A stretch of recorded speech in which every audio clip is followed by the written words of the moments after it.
Hello, hello, hello, hello. All right, let's get started. Hold on. Turn off. Well, I can keep the mouse ripple on. I kind of like the mouse ripple. Let's get started. And by get started, I actually mean I'm going to create the what is it? Godot, the Godot test project for whatever Oro is working on. Let's figure that out. So Godot engine. So I'll just download the regular build so I don't need to recompile any export templates. This should be pretty easy. 64-bit, and we'll also need to have the standard export templates. Actually, you know what? I'll download this later. That's fine. 3.5 stable. Just extract that to apps.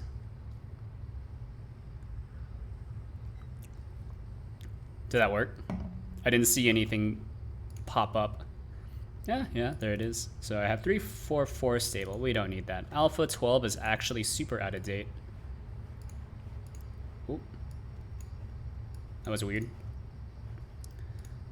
Okay, so let's do this. New project. What are we calling this? Honestly, I'm gonna put this under Virtual Puppet Project. Create folder.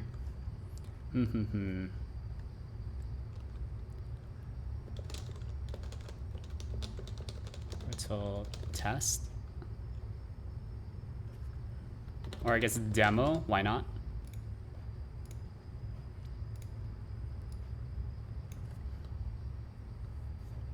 There we go, that's fine. Then really quick, also need to grab some export templates. Yeah, why not? Grab the Linux ones. I don't really need to have a Windows one because I know, or whatever Oro is working on will not work on Windows. Although I'm curious if it just falls back to just using the Windows whatever. That might be kind of cool. I'm pretty sure that's not how that works though. All right. So also on my other screen, we'll bring the other screen over to my main screen. How many windows do I have? Move Discord over here. You can go here. Let's create a new repository. What did I call this? XDG desktop portal demo. X desktop portal demo. Retro Puppet project. Public. No license. So I'll just add a license, that's fine.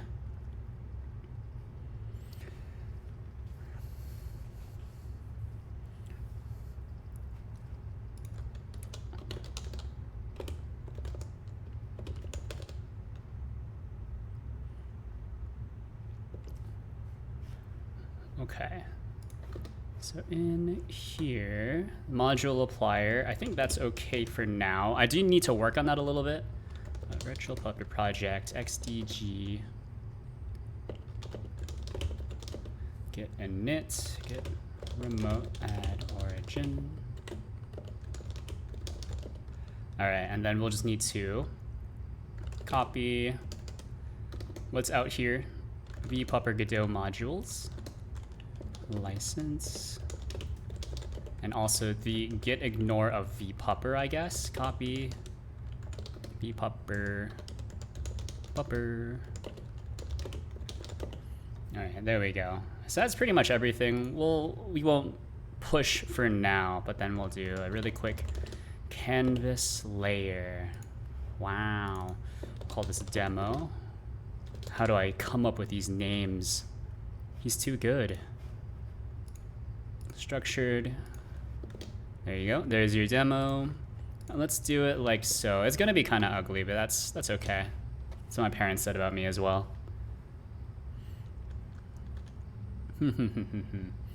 So, probably want to do some sort of V-split container, full layout. Also hit it with a color rect behind it Just call this background. It doesn't matter what we call it, because we're not interacting with it at all.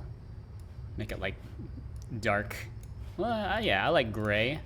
Gray's a good color. Oh, and check that out. Hit exactly 2222, repeating. All right, now we'll have two things. One is a text edit, which will be full expands on all fronts, and then, well, it doesn't really matter what it is, but text edit is just what I prefer to use. And the bottom one will make it a probably just an HBox container with a few buttons. I don't know.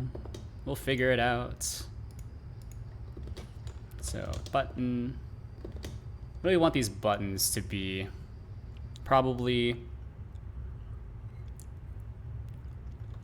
like run via path, run via. Yeah, okay. So path,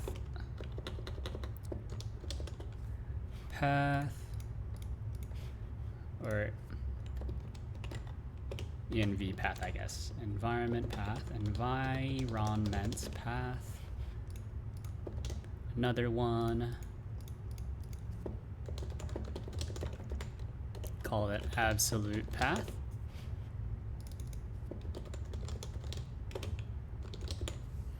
Why not? We can give it a hint if that is possible. Yeah. What did I say I'll be looking at? App bin file picker. Something like that. Let's make this a little nice, shall we? So 10, 10, negative 10. I'm kind of disappointed they got rid of this in Godot 4. I don't remember how you're supposed to do it in Godot 4. Still have not figured that out. Then what else? What else? What else? What else? I suppose I could put like another thing in there. Nah. Well,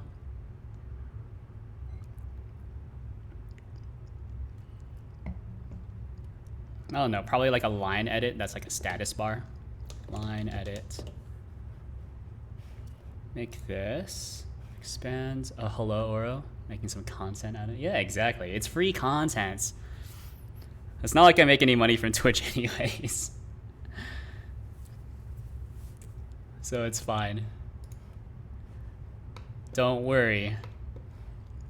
There's no content to be made. Well, there is content to be made, but there's no money made from the content. Make this read only, blah, blah. Theme, no theme. Colors.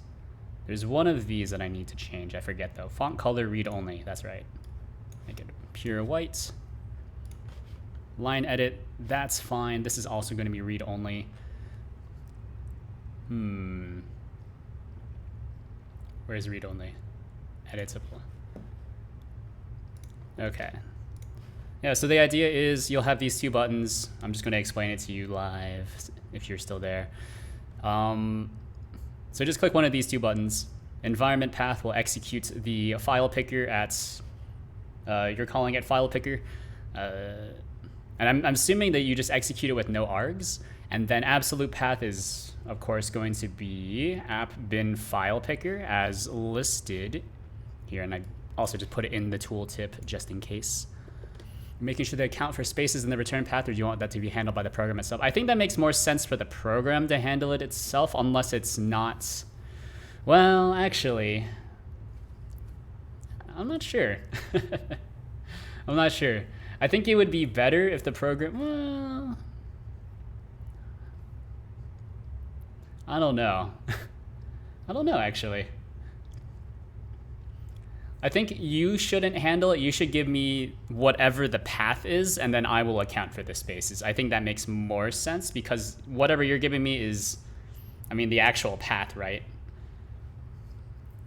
So if you give me a path with like escaped spaces, that could be a bit confusing because then I might accidentally escape your escaped spaces. Make a return a path that's surrounded by quotes, so it's less work on you. It doesn't make a difference to me. Actually, it does make a difference to me because then I need to take out the quotes. right? Because whatever you're sending me is going to be a string, right? So whether or not it's surrounded by quotes doesn't make a difference to me.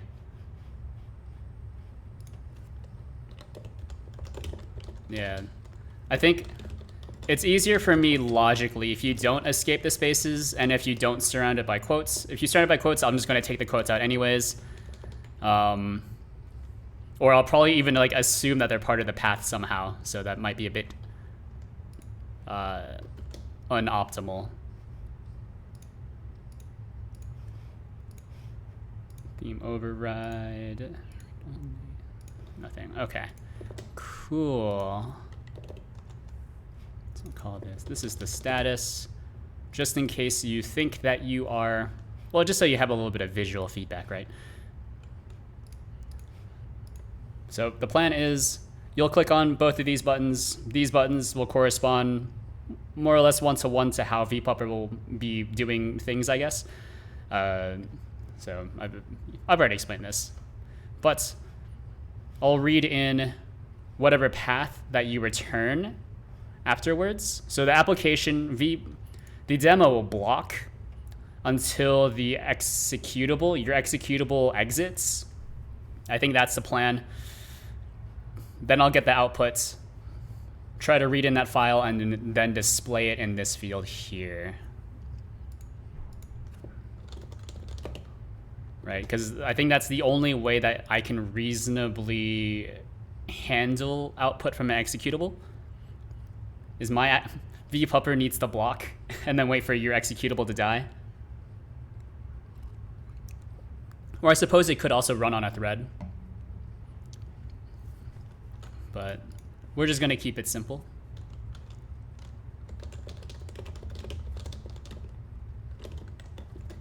Oh, that is not it. This does not exist.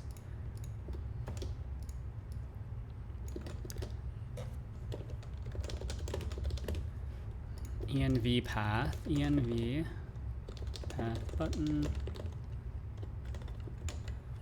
absolute path.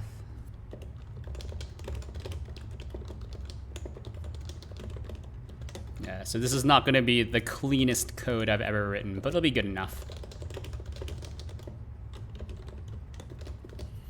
All right, so then env path button, connect, press. This would be so much faster if this was in Godot 4, but unfortunately Godot 4 is not even in beta stage yet, so.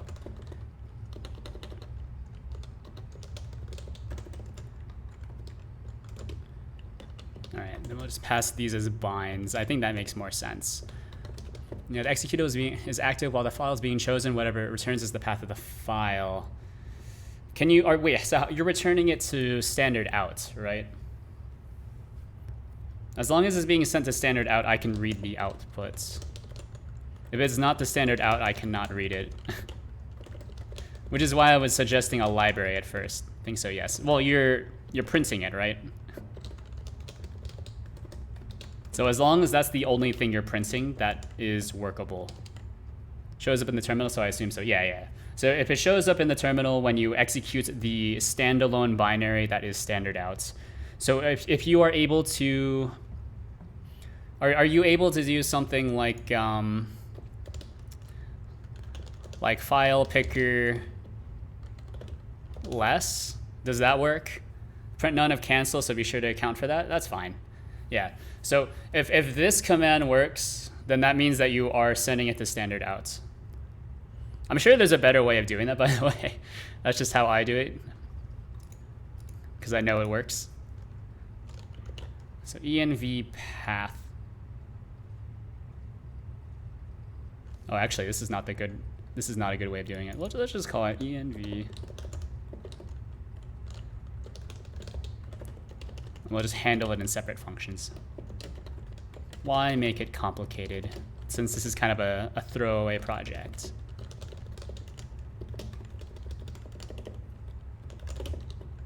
env pressed, no commands, but we will be running os executes. So this is the env var, so it's called file picker. You know what, let's just make that a constant. Bin name file picker. Oops. File picker, or bin name. So this works. Seems like it's good to go. Oh, there we go. So we'll see. We'll see. I'm still not totally convinced, but if it works, it works. I'm used to some things just being magic, so as long as it works and it never fails, I do not care. All I know is that it works. So, right, it takes no arguments, right? So it will just work when you execute it like that, like this. So no args. Blocking true output. Oh, yeah, right. We do want outputs. No arguments whatsoever. All right. Just making sure. So, okay. So we are blocking, and then we want to capture your standard outs. And then it'll be a file path. So then we'll do something. Read file to output, some sort of string path. We'll assume it's not escaped, but for this demo, please choose a file that does not have any spaces in it. Otherwise, this is just gonna blow up, which is fine. I can program in more robust path handling later. So file, so if file open path, and then file read. If it's not okay, then we'll do output text to read file at path. Otherwise, we'll do output text is equal to file get as text. Yeah, that's fine.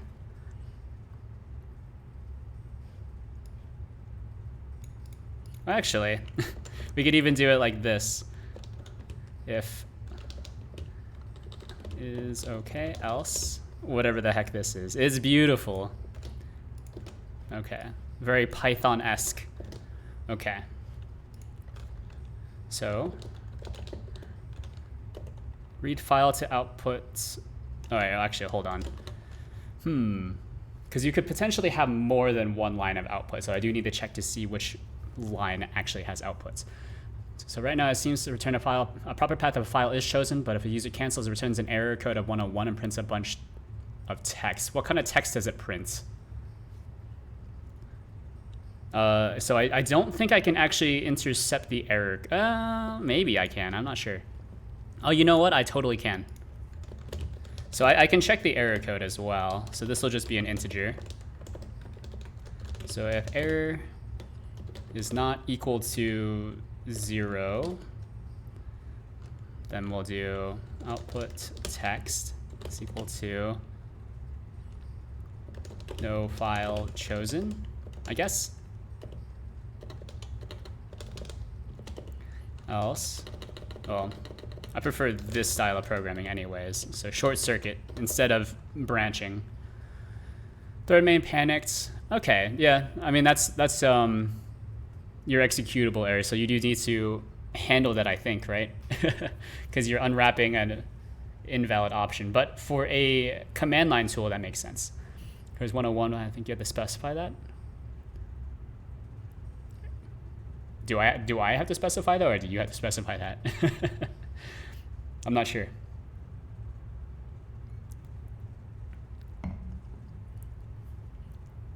Oh, hold on. Output control. Okay, there we go.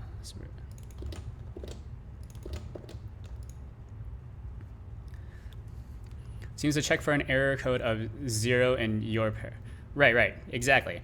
So if the error code is not 0, which means that it was 101, right? So any where most applications will return an error code of 0, aka OK, if they executed cleanly. So if you did not execute cleanly, it should give me literally anything else. That's what I'm checking for. Otherwise, for I in outputs, if I'm empty, feels bad, man.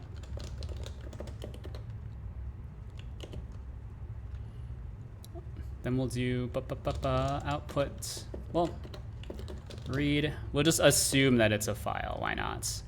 It's not really my problem. We'll break. Cool. And then the other one is absolute pressed, which is more or less the same thing. So we need to contain it with an array. We'll catch the error, specify that's an int, os executes. Don't know how to type. Os executes. What did I call it? Absolute path. You know what? Let's actually set this here. Bin name and then absolute path.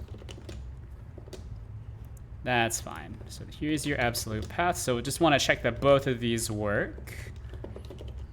Absolute path, no args, block, and then capture the outputs. Then absolute path, absolute button. Hint tooltip is equal to absolute path, blah, blah. So we can get rid of this. And then it's more of the same, really. Hit it with a quick copy and paste. Yeah, you know what? I really could deduplicate it. Need to resist the urge to.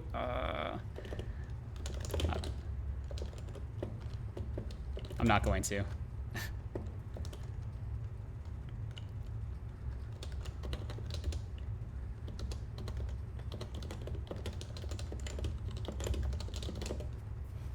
right. This is fine. That's fine. Run binary.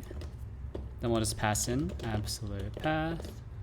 Or, okay, this feels a lot better at the very least. Okay. So at least for me, this won't do anything. Because of course, this will just break. Oh. Yeah, allow access, why not? So no file chosen because we just run into errors when executing. Yeah, can't fork, that makes sense to me. Or I guess invalid exit code. That's probably a lot better. A lot more descriptive actually, and will help you debug. Yeah, there we go. And that's why I like using game engines. It's just a lot nicer. It's really quick. Don't do this. Exports. Linux X11. Don't embed the pack because I don't think that works with flat packs for whatever reason. Yeah. Seems okay. Send it. New folder. Export. Flat pack.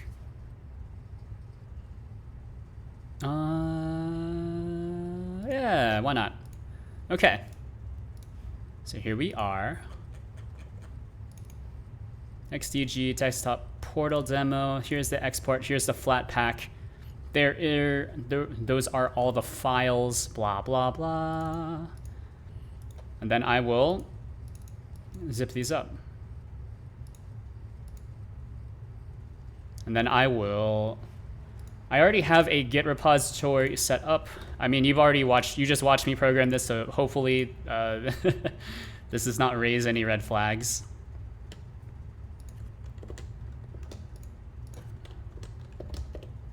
Okay, so let's push No export. There's only the export preset. So git add.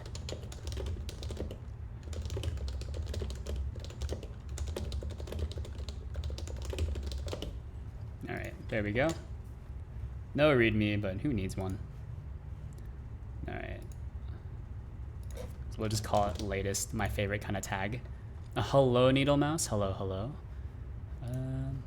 Right now I am trying to help a contributor to VTuber test something really quick. As in, like, it's Linux specific. I don't run Linux on a day-to-day basis, at least personally.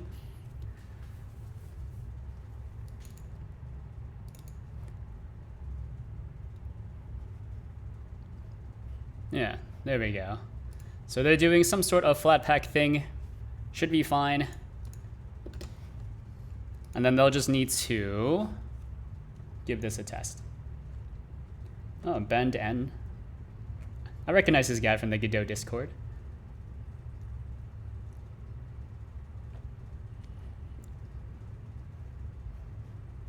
I don't know. Who do I tag? Where do I tag? Just at Oro. There we go. Yeah, look at that. It's that easy. I didn't use the status bar at all, but that's fine.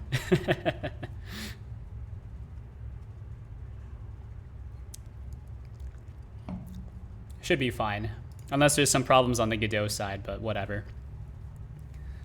Yeah, how are you? How are you doing?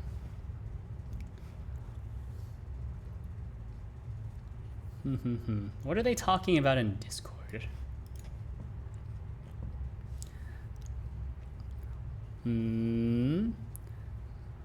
Let's path grep Kate. Eval. Now, since you're trying to do a switch statement of switching from like switching to a title screen to the gameplays, why would you want like a switch statement? Isn't that something more of like a game state kind of thing? So you have like a kind of a main runner, and then your main runner just checks for state. That's how, what's it called? That's how Bevy works, is based off of game state. And then it has just like a main kind of watchdog runner that checks for game states. So the game state changes, it changes your states as well, or your screen. Yeah, game state, yeah. I don't know, I much prefer the Godot way, where you just have, like, this is your scene tree. Whatever is in your scene tree is what's displayed. But I'm sure behind the scenes it actually works like game states. I'm pretty sure it's a fairly common pattern. And you know, that's actually how like a lot of NES speedruns time it, is because the flag that checks for like completion of stuff and whatnot, they only check it, I think, only every 20 frames, which is why I watch a lot of speedrun things on YouTube, summoning salt, etc., etc., and the other guys on all the copycats. It's all good content, right? But a lot of the older games only check for like level completion every 20 frames, and that's because, right, like you don't need to check for like a new game state every single frame. You only need to check to see, like, I don't know, every now and then, so you can save a few cycles. So then your lag spike, you experience a lag spike maybe every 20 frames, maybe. But your total processing power goes down overall, which is the idea. Anyways, this is a custom build of Godot, by the way. I was working on this during a conference call, which means that this is now broken, or at least it should be broken. Yeah, interpolation helper. So that should be broken. So I do need to fix this now, because I have converted this to a Godot module. I'm very slowly running through all of my kind of current code and then just converting it to C++. Because I think it just makes more sense that way. Because yeah, a lot of my code isn't actually that complicated. It just, I don't know. I had more to say, but I'm lacking the words to accurately describe it. So let's see. This is interpolation helper is actually here. Look at that. No documentation just yet. We have methods. We have properties exposed to GD scripts. Oh baby. Turns out I do know what I'm doing. We'll call this like an interpolation bundle, and then just move all this stuff here. Or actually, yeah, no. We should keep it like this for now. And then I do need to just start refactoring game state. Flatpak file picker, oh baby. I see you have made good use of your organization privileges. Yeah, if you want to make it a public repo, that's fine as well. I don't really mind. Let me see, but since we're here, we can always take a look. All right, so RFD, okay. Default features false. I guess it keeps the binary size down. We'll take a look at the main RS. Oh, is it really just that easy? Oh, okay. Looks sensible to me. Probably gonna try to do the game from scratch again so I can adjust things like, right, like gameplay and such. I gotcha. Hard to figure out what to do. Yeah. I think, yeah, I mean, that's programming in general, right? Is like the actual programming itself, at least for fairly benign tasks like this, is not too hard. It's just figuring out how you want to handle it, right? Like you know, like even like making something like a VTuber render is not super difficult, right? Like the idea is simple. Even the execution is simple. It's just like, how do you want to structure it where things start becoming a problem, right? Anyways, you see, this is now throwing errors because this is how some of this has been converted to C++. So pretty much anything that's called interpolation helper should actually be called interpolation bundle. Interpolation. Well, it just needs to be found and replaced in this file here.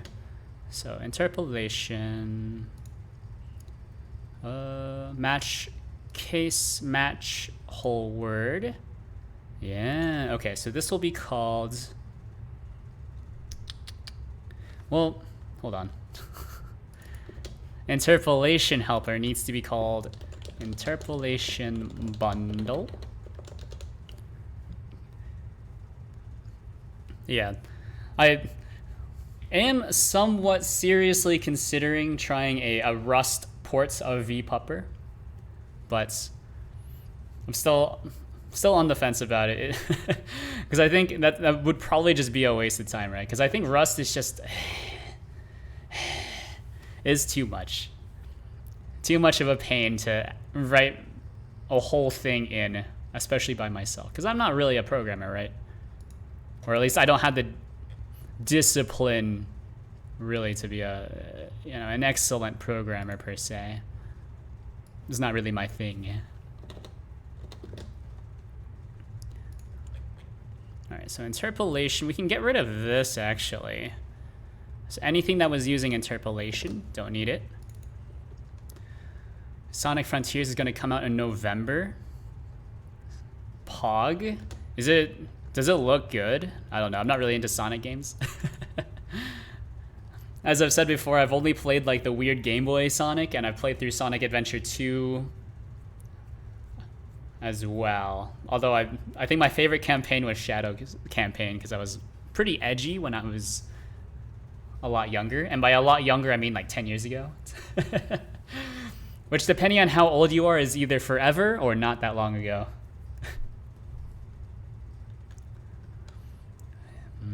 does. You know what is coming out? Oh, you know what's actually released right now? Genshin Impact 3.0. Sumeru is out. I thought it was actually called Sumeru, but I guess it's called Sumeru.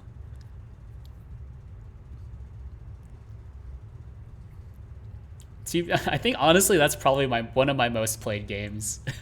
I really don't want to look at my NVIDIA statistics. I don't even know if NVIDIA tracks that kind of stuff.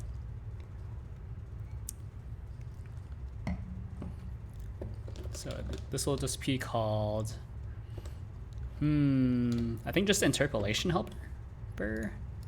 Yeah, interpolation helper, since that's a built-in class now. So just send it.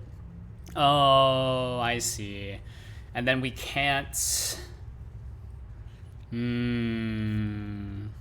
That's kind of tough, actually.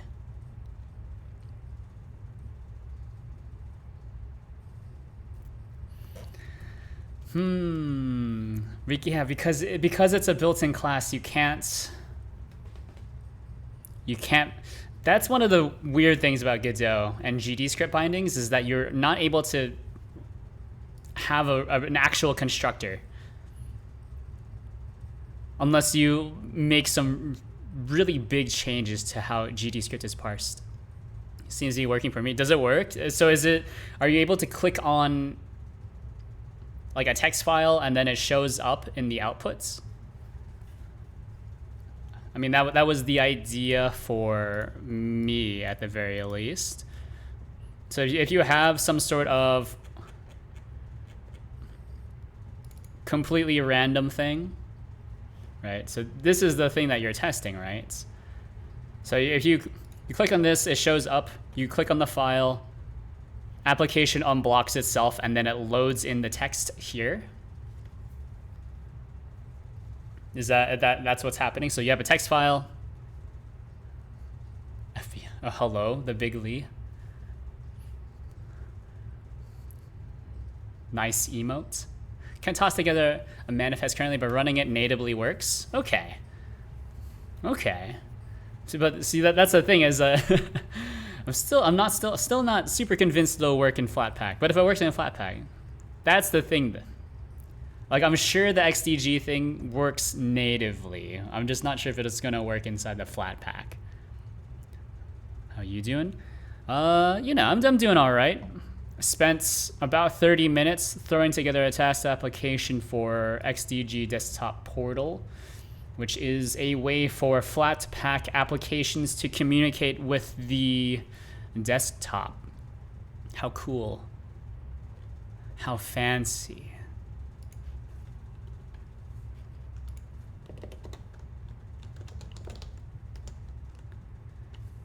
Actually, what the heck?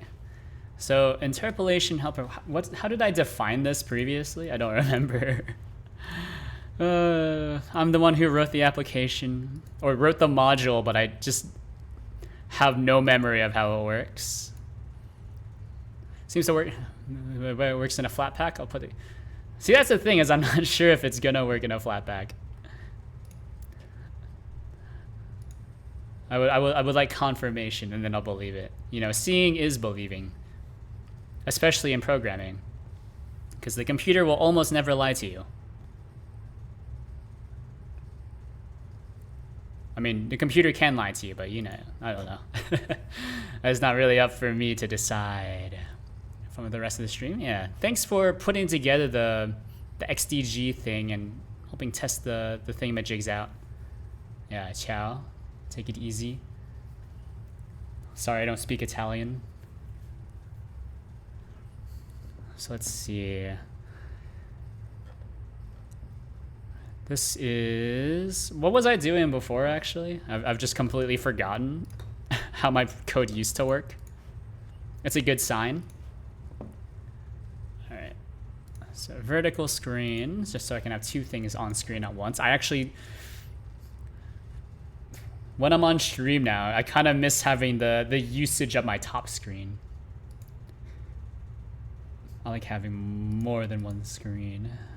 More than two screens, actually. I think 3 screens is pretty optimal. 4 screens is kind of overkill, for sure.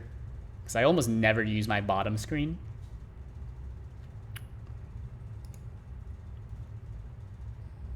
Some interpolation data. What was init set to? So the last value and the target value.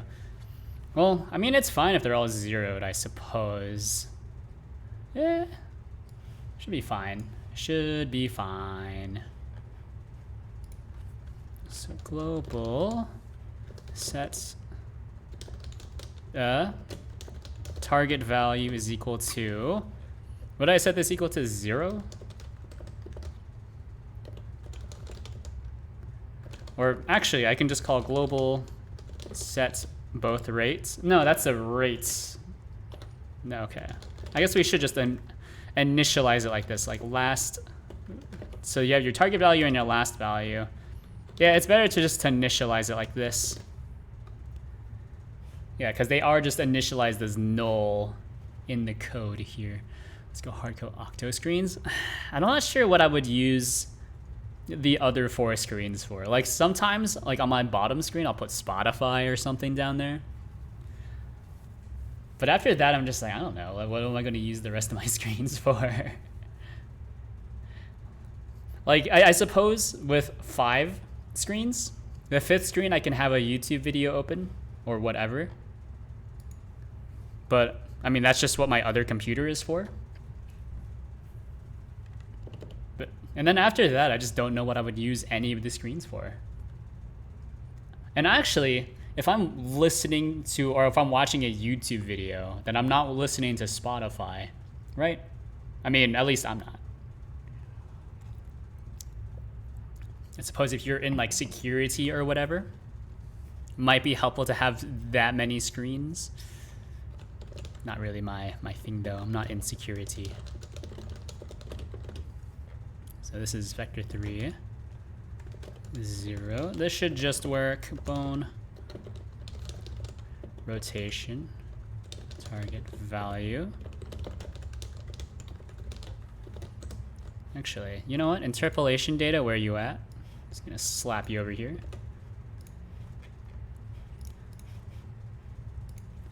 So bone rotation, then left gaze, right gaze, left. Can't type. Target value.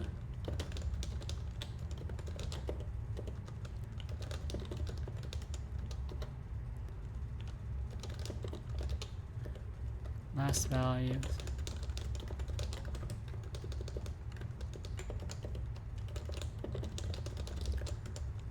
Cat cam? Yeah, I suppose. Well, if I was like an actual streamer, right? And I actually got like paid to do any of this stuff, then maybe I would consider adding more things to make the viewing experience more exciting. Unfortunately, I am, you know, gainfully employed. Also, check this out. You gotta love it when code lines up like this. It's like a...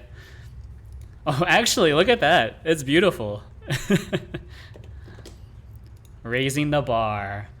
Is that used to be AT&T's sales slogan if you're from the US, raising the bar? Or was that Built South? Don't remember. Any of the, like, the computing stuff is a blur to me when I was a child. It used to be kind of a Luddite. In the before times when I was more wanting to be a musician and whatnot. Then, you know, I grew up, dreams died, etc., etc. Very sad. Now here I am, programming things on the internet for the amusement of strangers.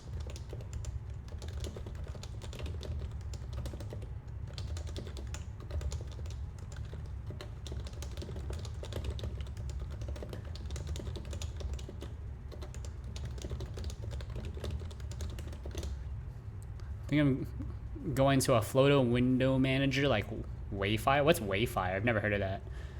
Or OpenBox. I know OpenBox. Isn't OpenBox just like really, really basic though? Switch to Qtile Wayland. Qtile is the Python one, isn't it? It's like i3 but written in Python, so it's really easy to configure. Is that true?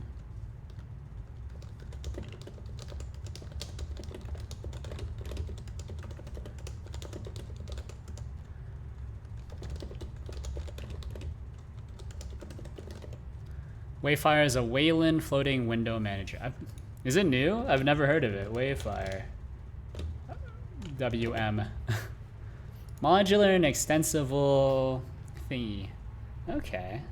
Cool. Wayfire WM. Written in C++. Oh, good.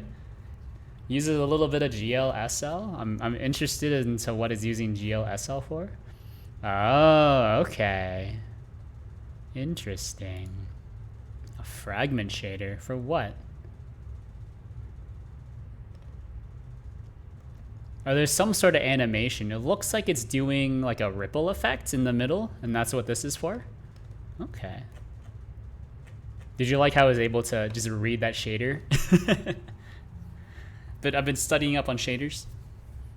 Been around for a bit. How long is a bit? Because I know a little bit for a younger lad is like way different for a little bit for someone who's slightly older.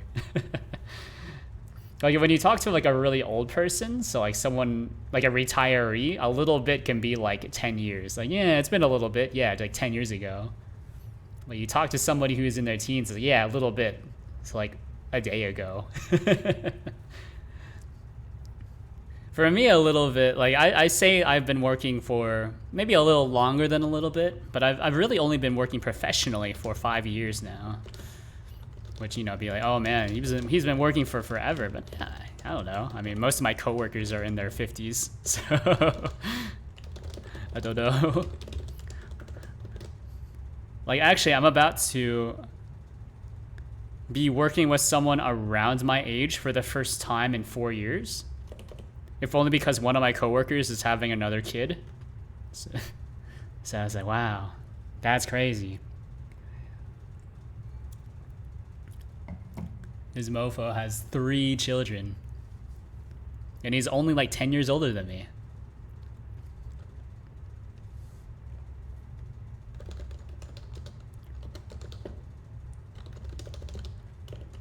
Which is to say that, I don't know. I don't know what I was trying to say there, actually.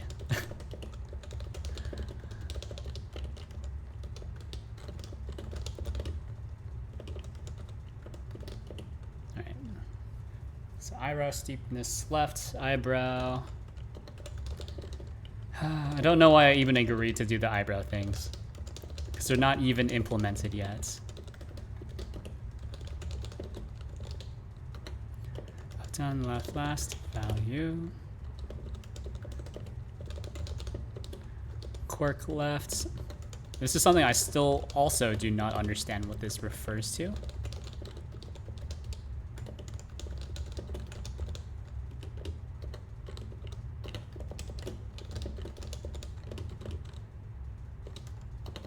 Can't type.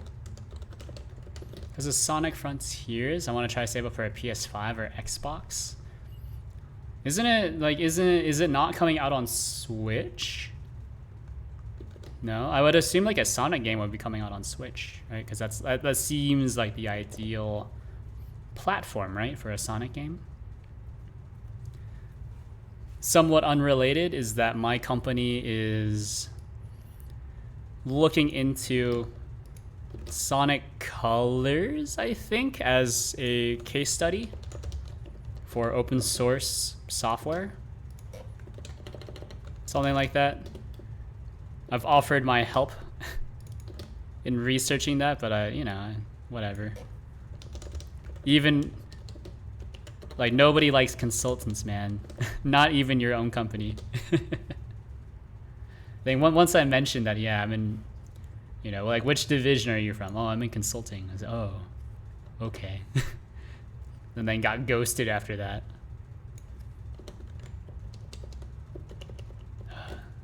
It's one of those weird things that's like, oh, man,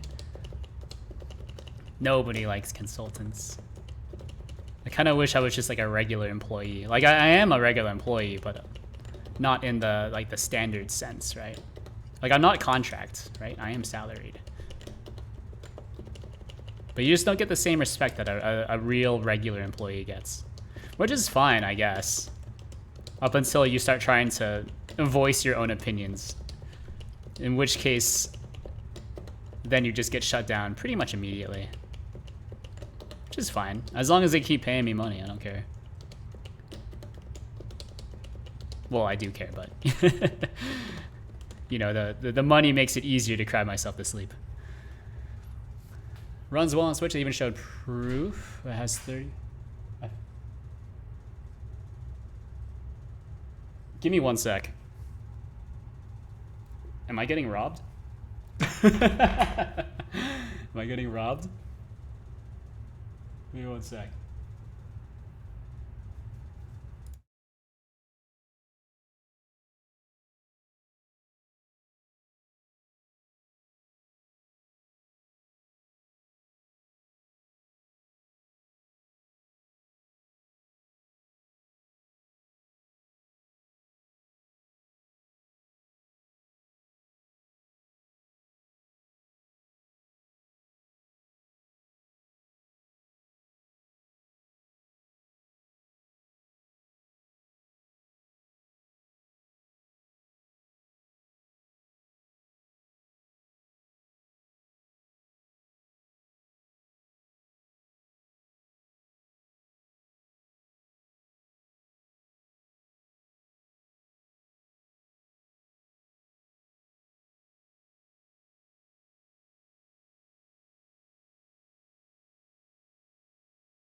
Hello, I'm back. Yeah, there was someone just jiggling my doorknob. Once I started banging on my door, they left. I'm a little nervous, I'm not gonna lie. What kind of weirdo just... They must have thought it was their door or something, but like... What? Anyways, now I'm standing here in front of my microphone. Check it out. I don't know if you can hear this. Guess what's legal in the United States of America in the state of Georgia? That's right, switchblades. I do own a switchblade, yes. Not legal to carry around with you outside, but legal to own and buy and sell. And I also just have a baseball bat here. Like I live in an okay part of town, but still, so there's some weirdos here.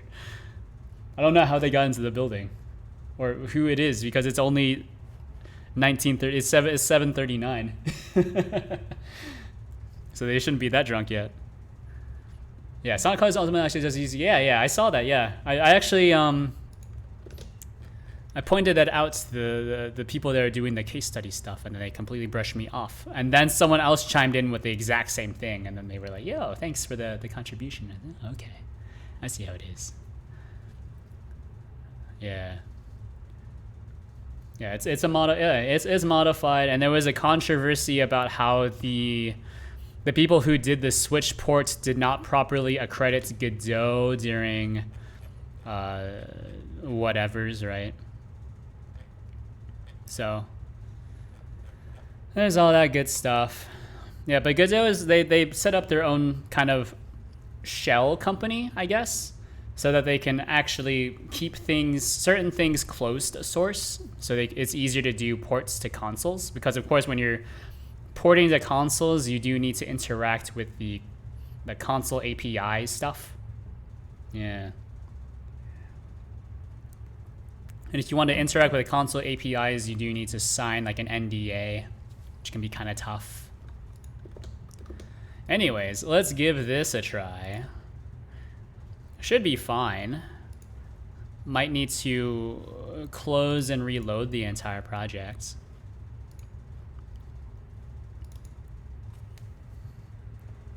I'm sorry, I'm still a little distracted. I don't know. Kind of hoping they don't come back and wiggle my door handle again.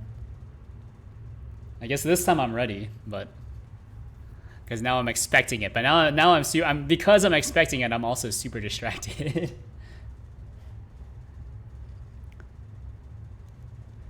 Yeah, so far this has actually happened at every place I've lived at though in the city. We're just like, people will just randomly like go to your door and like wiggle your door handle. Even though I've lived in like apartments and condos this entire time. So in theory, it should be hard to actually get up to where I live. I don't know. Don't know. I don't make the rules, I suppose. Okay, so if that's a breakpoint, that's fine. It's beautiful. So let me see. Just checking the app args. We shouldn't be... Okay, so resource path is clear, which is good. Run this. Okay, hold on. Too few arguments for interpolate call. Expected at least one. Okay, that makes sense. Oh, I see. That's right.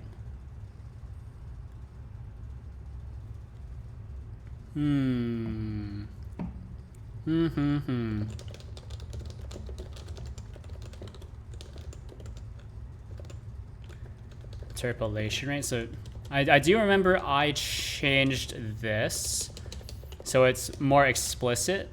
Although maybe I should just change it back. I don't know. Unsure what I should be doing. Bone rotation, interpolation rate.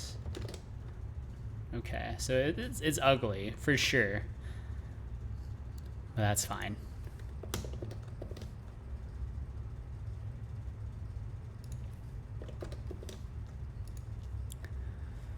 Let's give that another try then.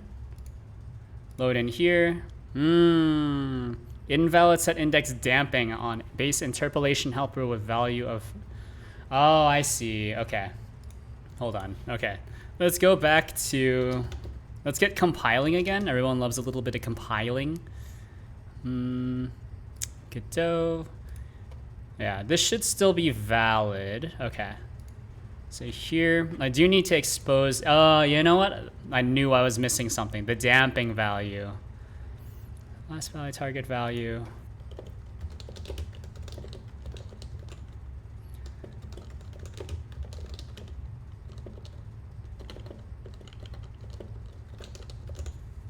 So the damping.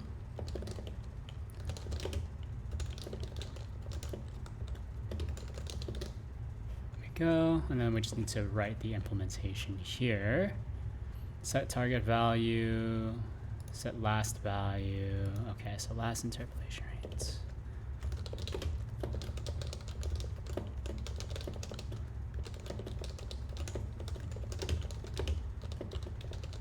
Yeah. Something I'm still not super clear on in C++ is whether or not adding const to these parameters makes any noticeable difference.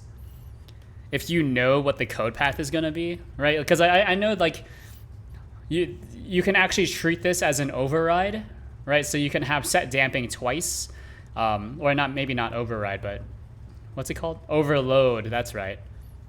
You can overload set damping, so you can have like a variable float, or you can have a constant float, even though float is not float is a primitive, I guess, but maybe that's not how it works in C++. If you couldn't tell, I'm very used to how Java does things. So Java just has like, okay, this is the value, right? It's a primitive. If you want to be able to pass the primitive by reference, you need to actually use the wrapper class. I don't know.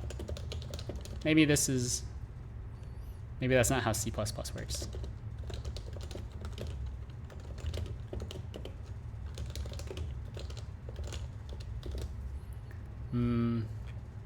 And so actually what I should be doing is passing these by reference, and then we can copy the value from there. I don't know. Let me see. And for interpolate, can't I set... that's fine, I guess. Whatever. Then we'll just need to register it with GDScript here.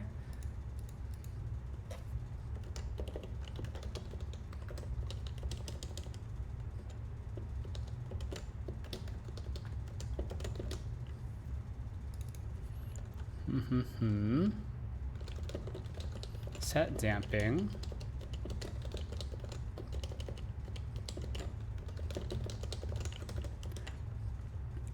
Hello, Zybite. I think I know who you are. Oh yeah, I do know who you are. Thank you very much for the host. It was a host. So let's see. I just need to implement this, recompile this real quick, and we should be good to go. Will I still have this up? I do not still have it up. All right.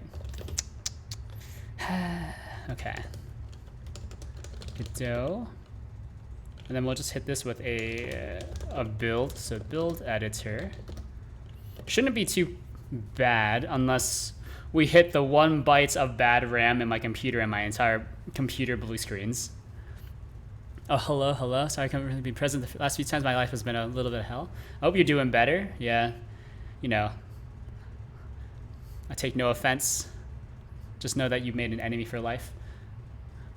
How you been doing? Been doing all right. Got a alpha out for Virtual Puppet Project, aka VPupper. Right now, well, I spent like the first 30 minutes of this stream putting together a demo for like XDG desktop portal, which is a Flatpak kind of thing. So there is somebody who is, I don't know, a community member, Oro, who's into Flatpaks and stuff. So they've been bugging me about that. So we'll see if we can get one of their contributions into VPupper. Well, the Flatpak stuff doesn't really affect me, right? Because I use Windows. But yeah. What this is actually one of my interpolation utility thingies translated into C++. Not too difficult, except for the entire compiling thing, which is a huge pain. All right, so let's see. But yeah, how have you been besides the entire, you know, life is hell thing? Life can be hard. I get that. I know I've tuned in at least once. Sometimes I'm there and I never announce myself. I'm more of a lurker in most streams.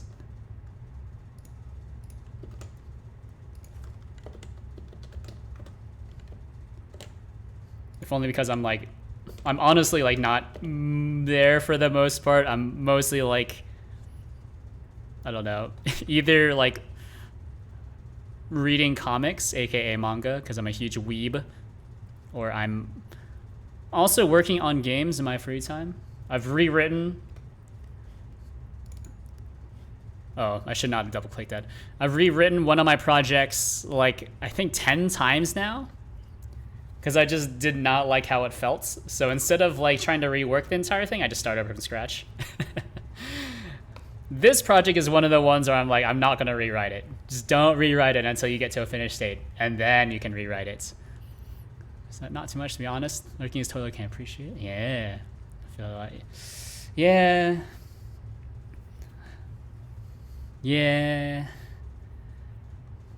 Like it's always nice to have, or at least for me, it feels nice to have a fresh start, because it feels like I don't know. It's hard to describe, but at least for me, when I'm programming or I'm going through a tutorial, I almost never copy and paste. Like even if it's something that's like, oh, like here's a bunch of boilerplate you'll never have to write yourself, right? I'm like, okay, I'm gonna write it anyways. Because it helps me get the muscle memory in. So then once you start going off track, you're like, oh, you know, this doesn't feel right anymore. Like it like literally does not feel right to my fingers. Oh, I'm dumb. Hold on. Okay. Should interpolate. Gotta add a property. Gotta remember that. Gotta add a property. And we'll just do it like this. Yeah. Something I've seen a few times actually online is some people say that Godot is not like Linux native, but actually, surprisingly, Lots of the C++ code completion for Godot only works on Linux. So if I wanted to get like actual code completion, like you can see all the errors down here. Adds Linux only, baby. So really, it's Linux first for a lot of the niceties. Windows, of course, is the first class deployment targets, but if you want to develop for Godot, you're better off developing on Linux. Why would Godot not be Linux native? Well, I think the thinking is that if you are making games, your biggest market is Windows, and I mean, that is true. But I think that leads a lot of people to believe that a lot of the tooling is also like made with Windows in mind. That's not really that true. I think a lot of the tooling for Godot is actually Linux first, from what I can tell, which is kind of a pain.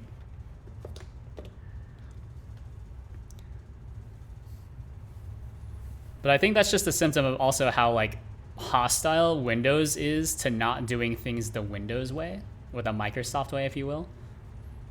So for example, like I'm not using CMD or PowerShell here, right? And so Windows doesn't really like that I do that.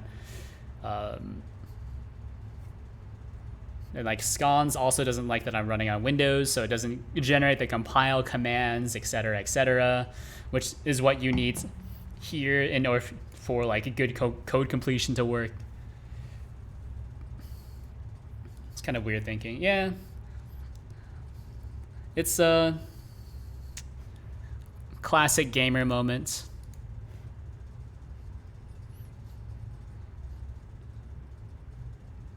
Classic gamer moment. It's just like, you know, you'll sometimes, I don't know how common this is, but I do like to watch video essays just on the side, just about a bunch of random things. One of my few Zoomer-like qualities is watching video essays. But I've really stopped watching anything about game design or game development. Because like, unless you are a developer, but even if you are a developer, like most developers' experiences are completely different, actually. So like there's there's many ways to approach it, blah, blah, blah.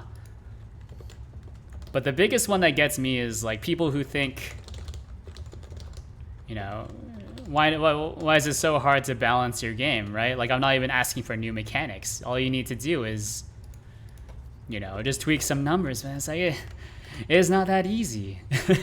Even just tweaking some numbers can be like a huge hassle, depending on how the entire thing is set up. It's just like if you have a big application and you're just like, oh, just, you know, change the text here. You know, changing some text in one place could break a bunch of other things depending on how it was designed. Or maybe you're not, or maybe your text is like hard coded for that one specific area, but it's the same in several different places. Like I've actually worked on an application like that. So like we had like a submit button, but if you wanted to change the submit button, you actually had to change it in like 10 other different places, right? Because the submit button wasn't just like, oh, submit button. It was like submits payments, submits information, you know, press, you know, confirm identity was also submit. It was, can't really just change a thing and then hope it all works out, right? Did I break it? I did break it, okay. Thank you, Windows. Your great magnificent engine just drawing a triangle. Can do that in Paint, yeah. What you can do in 200 lines of code, I can do in about 3 seconds with just my hand. No, I get it. You're a gamer.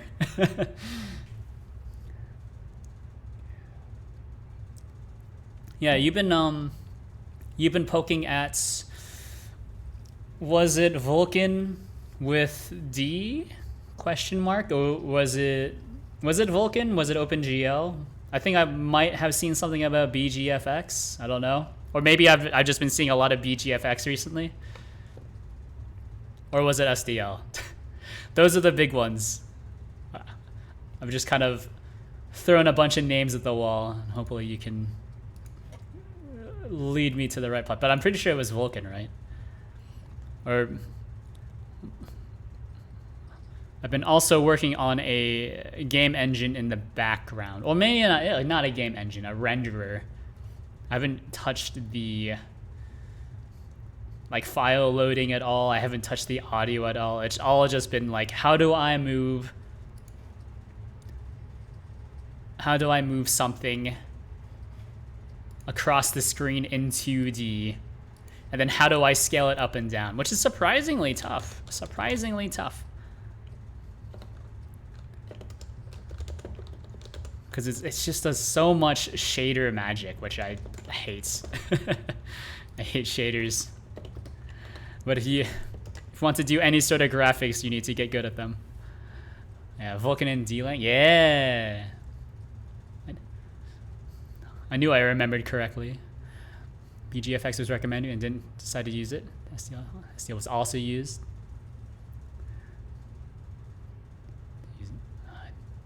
Don't worry, I still got the gist of what you were trying to say.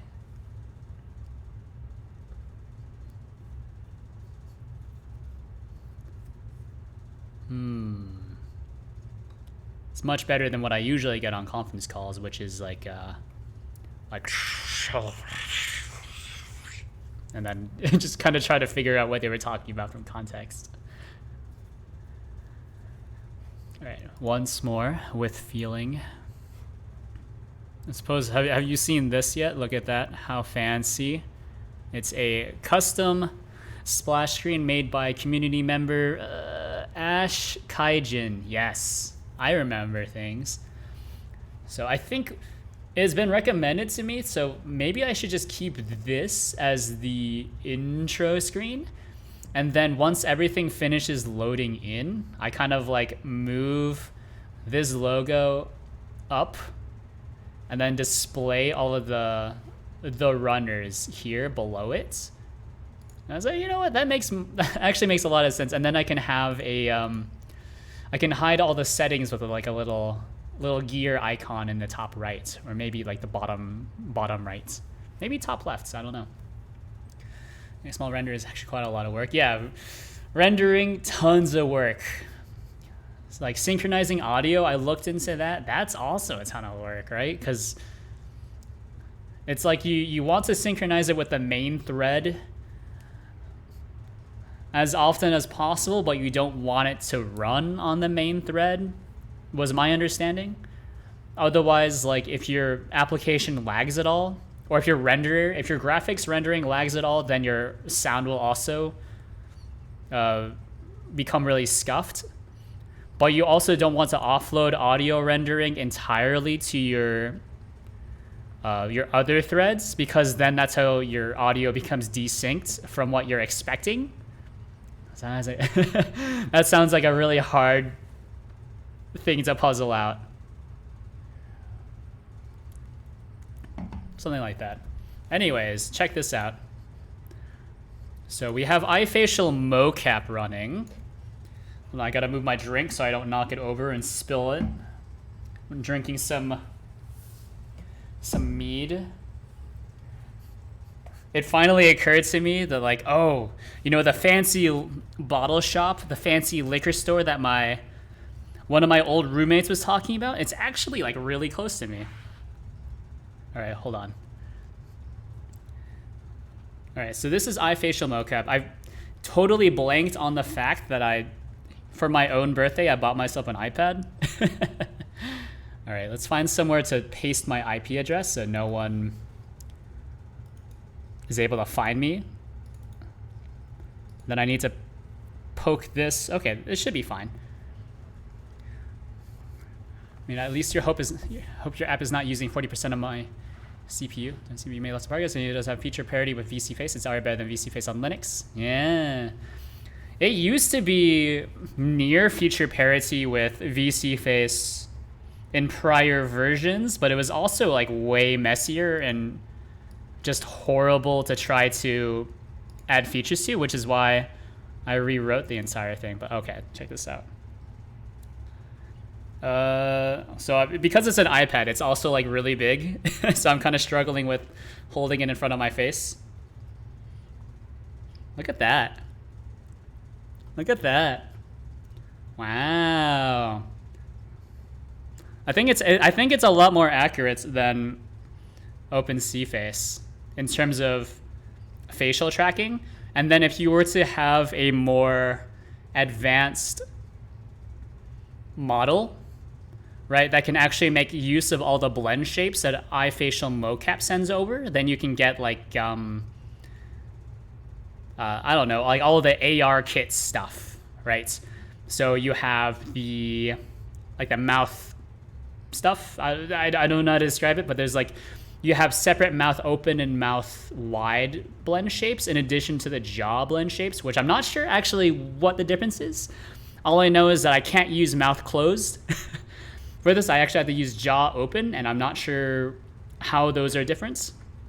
But I'm also not like a 3D modeler. But yeah, these are using different things, so I can demonstrate that by the duck is still using my webcam, but if I move this iPad around, look at that. I'm moving around on my right side because my mic is on my left. Wow. How cool. Anyways, that's pretty much the big stuff. I'm trying to get this cleaned up, and then I can get an Alpha 2 out. Looking forward to it, and we'll definitely use it whenever it's ready. I'm not being kicked out of my life. I'm happy if I can help. Yeah, well, you know, if you ever need any, I guess, moral support, yeah, I'm happy to listen. I've been mostly like really good at listening. It's mostly because I get nervous by the silence of just programming by myself, but always around. Probably a little too connected to the internet if you ask some people. Yeah, let me see. At least it's also very good to know that I was able to port to the C++ module pretty painlessly. I suppose listen as in chat? Yeah, maybe. I don't know. You know, I'm not really a good source of advice, but if you just want someone to rant to, I'm there.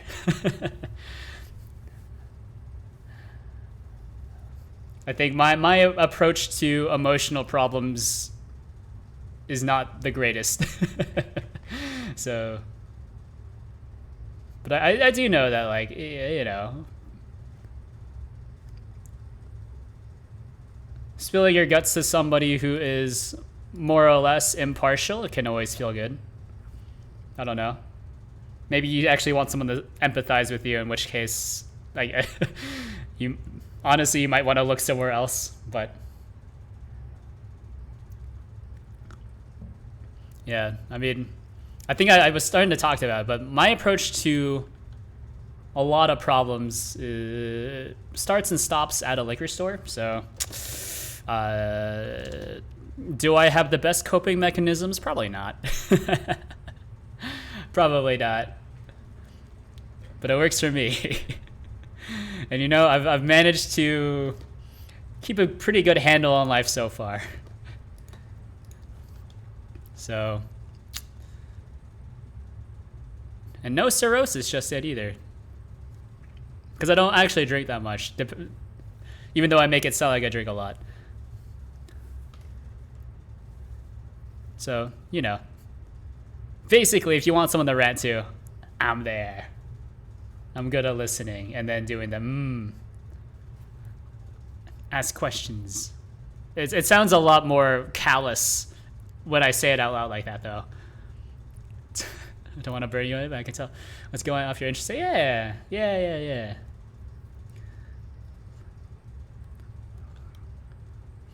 I think it's always good to get more perspectives. I don't know. I have a very clinical approach to problem solving in most things, which is why I offer. I don't know, because it helps, right? Because one perspective can be unreliable. Two perspectives still somewhat unreliable, but once you have kind of a big mental library of lots of people's perspectives, right? Then you can kind of get a feel for, I guess, the general gist of what's going on, even if people aren't telling you exactly. Which is basically, it makes it sound like I'm using you as a science experiment, in which case it's not entirely false.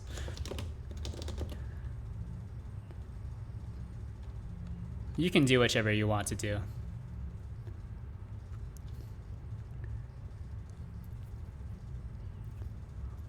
I know when I've been at my worst moments, it did make me feel better.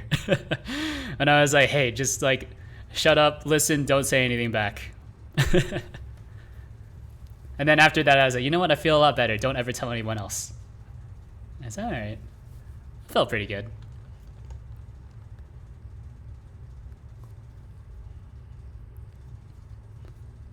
So get restore assets, because you don't want to push that. And also echo release templates to get ignore.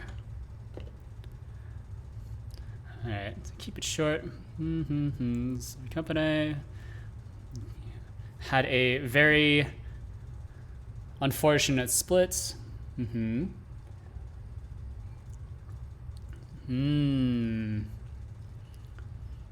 Replacement. I gotcha. That sucks. That is extremely unfortunate.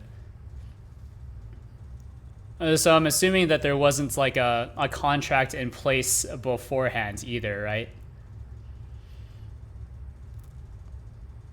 Yeah. I mean, I need from it. Right, no contracts. Bones not to crumble. What do you mean by that? I'm actually not super familiar with whatchamacallit, hormone replacement therapy. All I know is that, what it means literally, right? Is that you are presumably taking hormones to replace other things because you are, I'm looking for the PC term for it. You're transitioning, basically. Does that make your bones brittle? Or do you need like other medication for like brittle bones? Or post you need estrogen, but if you run the high risk of osteo. Is that how that works, really? I did not know that. That really sucks. Yeah. Yeah, on top of like the entire no pay thing, then you also have your you also need the medication as well, or the hormone replacement. The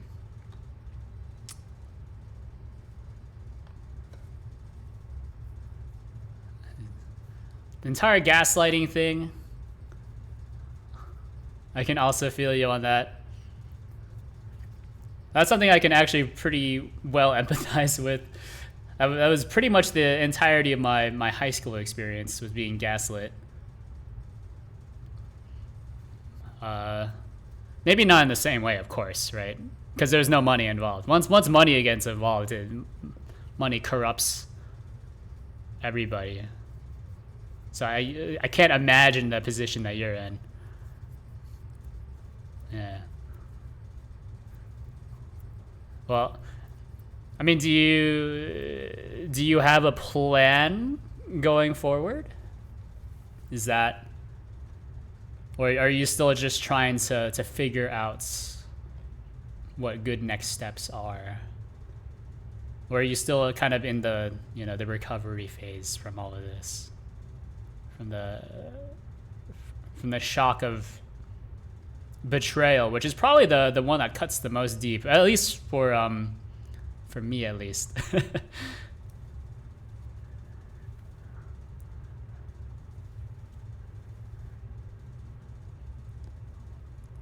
Which is why I try to get,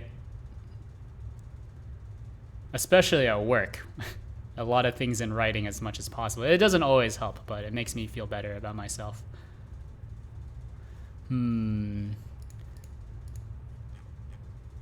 If not, I also understand. Job applications to multiple companies. Some VTuber friends may also be able to find work. I don't have time to recover my insurance this month. That's rough. Well, I mean, being able to program, right? At least you got that going for you, which is good. Can always bounce back using your brains. You know, push yourself as far as you can go. You know. And what happens, happens. I think this is okay.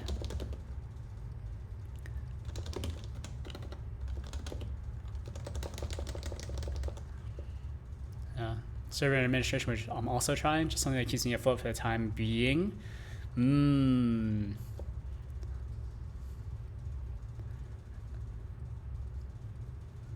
Gotta do whatever you can do to keep going. I don't know. I was about to repeat some very trite sayings, right? Is like whatever you're going through right now is only temporary, etc., etc. But that's not something I actually believe. But if you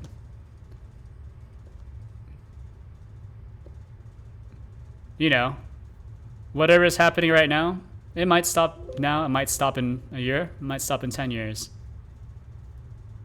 But I think the human mind is resilient.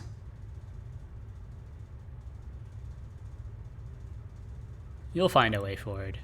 Will it get better? Can't say. Will you find a way around it? Can't say. But, I mean, you're still around right now, right? You're still around right now. You've weathered the storm until now. And that's saying something, right?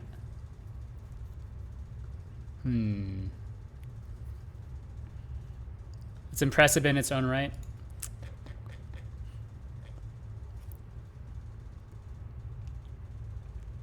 Yeah.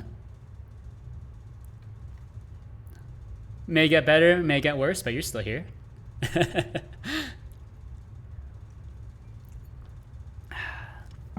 Cockroach in that regard, you can't get rid of me that easily. Yeah, there we go.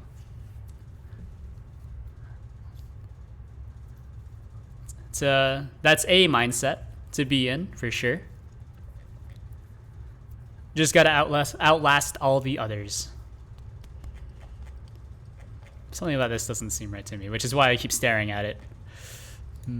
Try my absolute best to show positivity to everyone and not let people know how bad I'm actually feeling. Well, you know, until you told me that story, wouldn't have guessed. You know, everyone's going through their own things, some worse than others. You've done a valiant job of hanging on so far.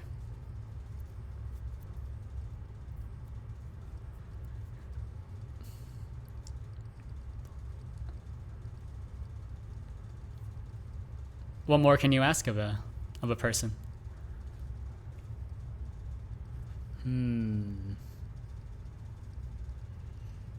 I guess this is fine. This code is fine, I should say. A little ugly, but it only happens once, and then we just kind of immediately eat it anyways. What else was on my list? And there's lots of people who have it way more, want to be there for support. Well, I see that. I think that's something that I do take issue with. You should never put yourself down like that, right?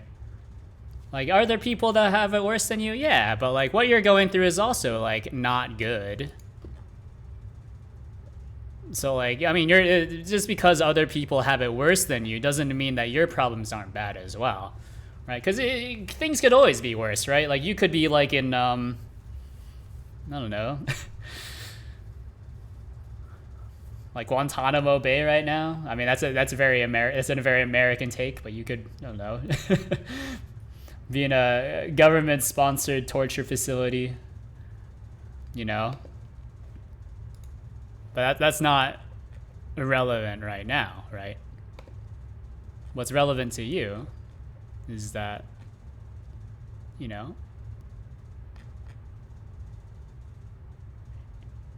you're going through stuff. I'm going through stuff. We'll all find a way forward.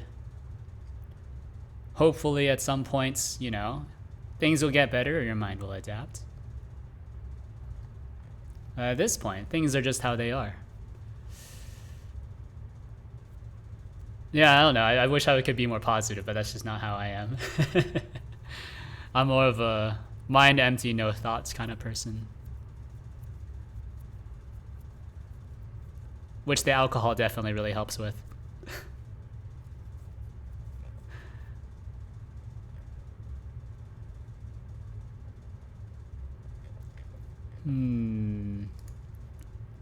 Generic blend shapes. I think I can push this stuff and then call it okay. So we'll put it on a branch for now. So refactor. That's not how you spell refactor. Refactor. Interpolation module. C plus module. I understand that. Seeing it like that, someone could also chip their nail and cry about life being so bad and they have it the worst, you know? Yeah, I mean it's all in your head, right? It's all in your head. Right? It's just like, you know, for you're like a newborn child, right? Like every experience to them is going to be the worst or best that they ever had. Right? But as you grow older, you know, it's a bad way of talking about it, but the more jaded you become, I think the more normalized things seem, right? Because, you know, like this, probably the worst you've ever had for sure. Maybe. I don't know. I'm not you. But you could also look at it as something like if you're able to get through this, right? Could things get any worse? Yeah, but like, are they likely to get any worse? You know, this is like a, you know, maybe once every 5 years, once every 10 years kind of pain that you have to go through. I don't know. So does it make you stronger? Yeah, if you get through it. Yeah. Right. It's in the same kind of line of thinking of. Oh, did I not open a pull request? Oh, I didn't push it. Oh, I also did not commit. Yeah, I think that's something that. Like that's a line of thinking actually that I've only somewhat recently come around to, is the idea that, you know, the idea that time like actually heals a lot of wounds is because if you think about it, right? Like newborn children, lots of new experiences, like almost literally everything is a new experience. Whereas if you are older, you accrue more experiences, you know, you go through the pain of like, oh, you know, successes fade away, failures stack up, etc., etc. That's a very pessimistic way of viewing the world, but you know.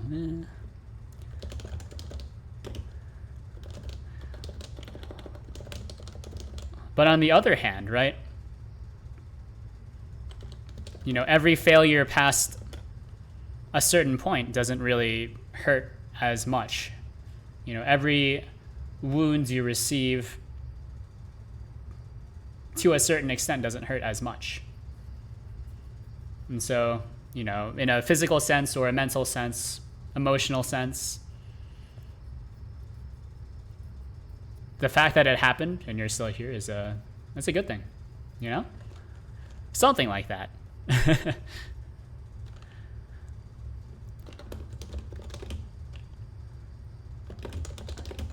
C++ module. Yeah. Well, that's just my worldview. It might be wrong, might be right.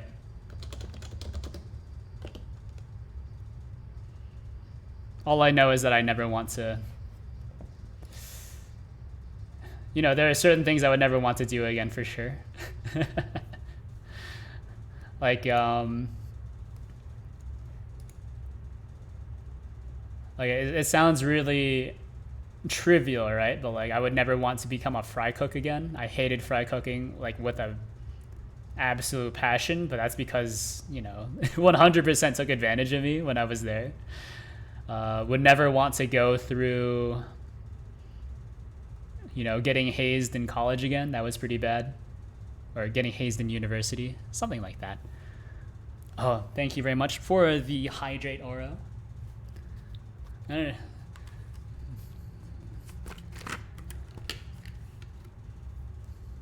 Drink some water. I've been drinking some mead, which is why I may or may not be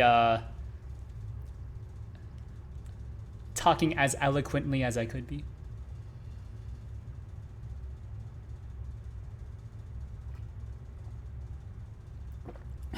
All right, it's 300 mil. The freshest H2O that I have within arm's reach, aka tap water.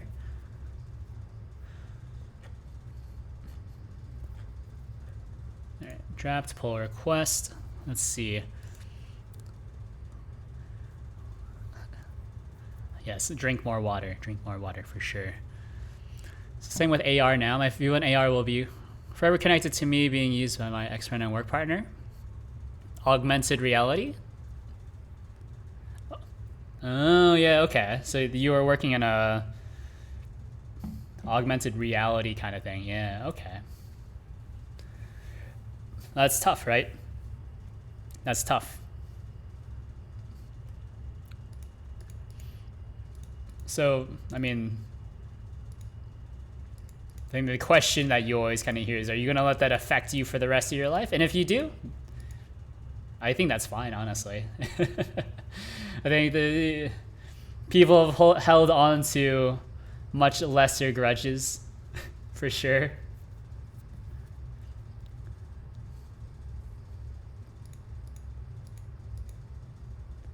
Like, I think my parents still hold the fact that,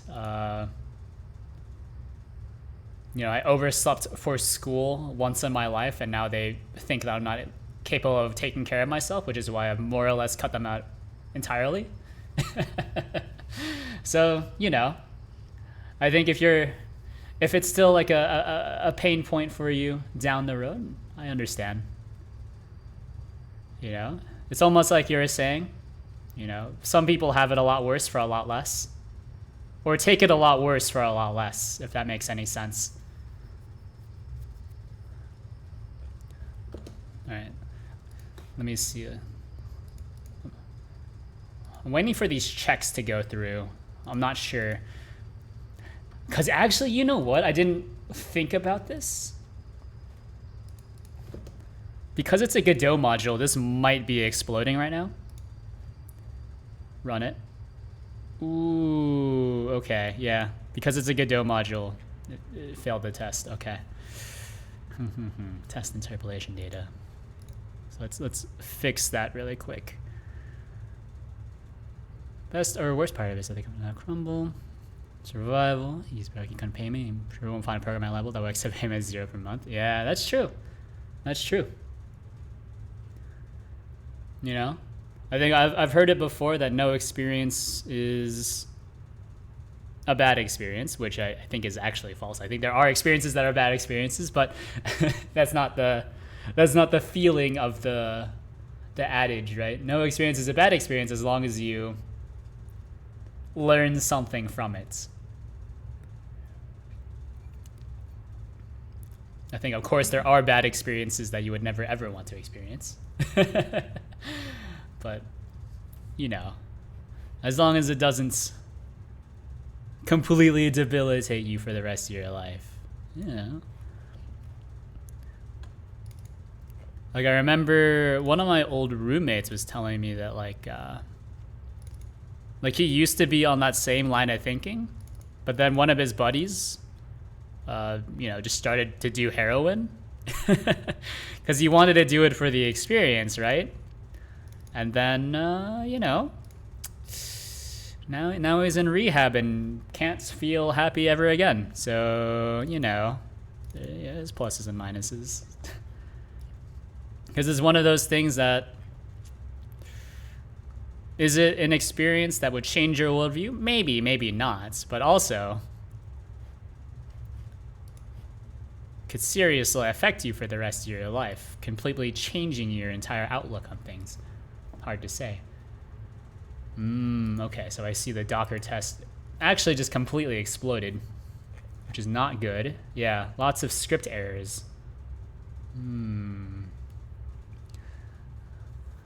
To recognize gaslighting now, so that's something positive at least. Yeah, there we go. Learn to recognize gaslighting. I think that's actually pretty hard, right? Because a lot of gaslighting comes from a place of confidence, right? And confidence as in, like, you trusted another person to not lie to you, which can be tough.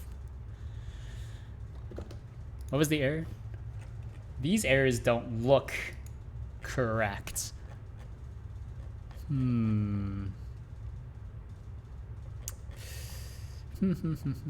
Interpolation. Oh, actually, is interpolation data not a real thing? Question mark. What are the errors here? Interpolation update config. Wait, what? Test update config pass. Okay. So line 112. Interpolation data. 0.1 expected to equal. Wait, what? Huh?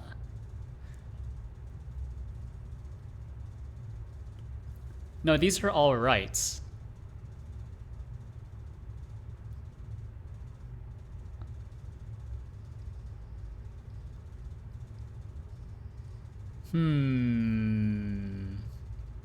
This is not 0.1, so 112, 116, 126. To be fair, when all my friends told me that my friend and work partner was a arsehole, they just misunderstood him, then that's fully on me. Hey, you know, the ability to recognize a mistake is also something to be praised. Everyone makes mistakes. It's just how you recover from a mistake that is the difference, right? So where, you know, the example that is the easiest to display to a lot of people, right, is when you're giving a presentation or if you're playing some music, like an instrument or something.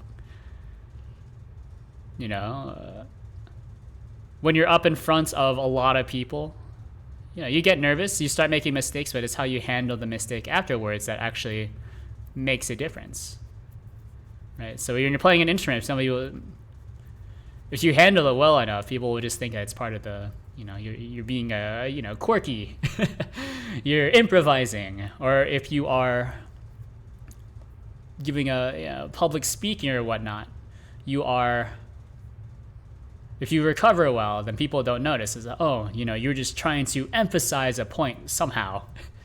Might not have panned out, but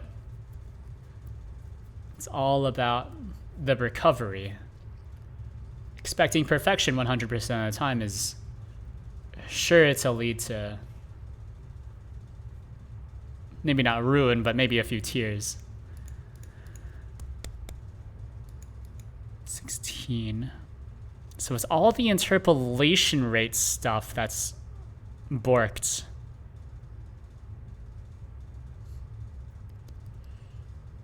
Sorry, I'm looking at it. Something does not logically make sense here.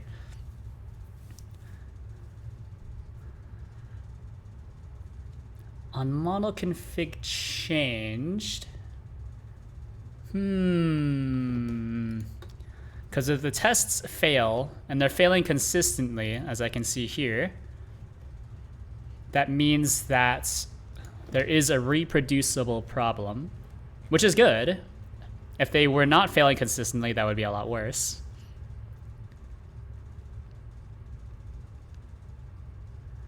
Interpolates. So I'm checking against the global interpolation rates.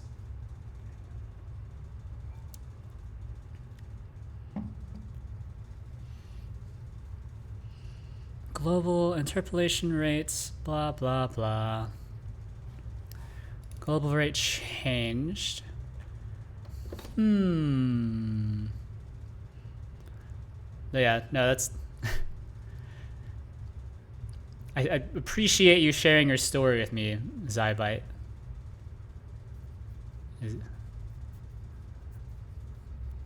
I apologize for not being able to, I guess, be more empathetic.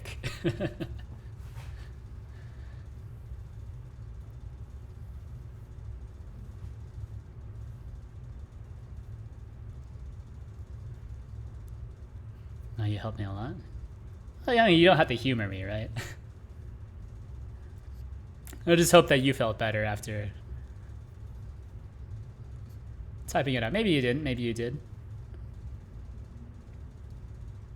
Maybe this helped elucidate to you that maybe, maybe old Team You Win is not the greatest person to talk to. Or maybe I actually did help you. Who knows? I'm serious? Well, I'm glad you felt that way.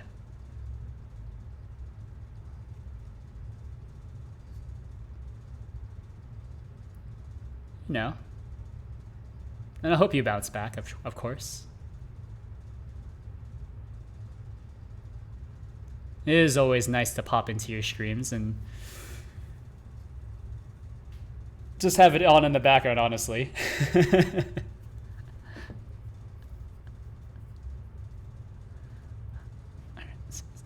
All right, you know what? Just send me. What is this?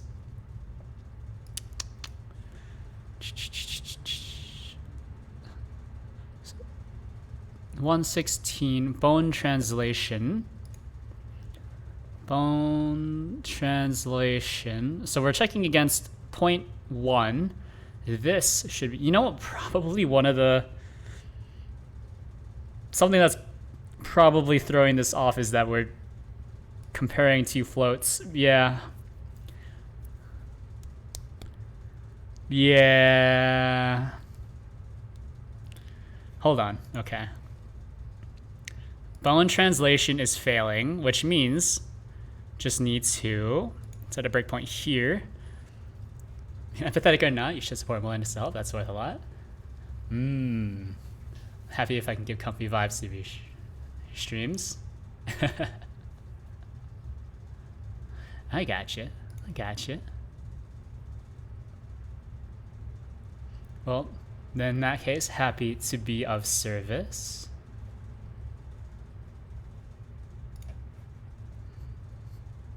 Happy to be of service. If only as a inanimate rubber duck to rubber duck at interpolation rate.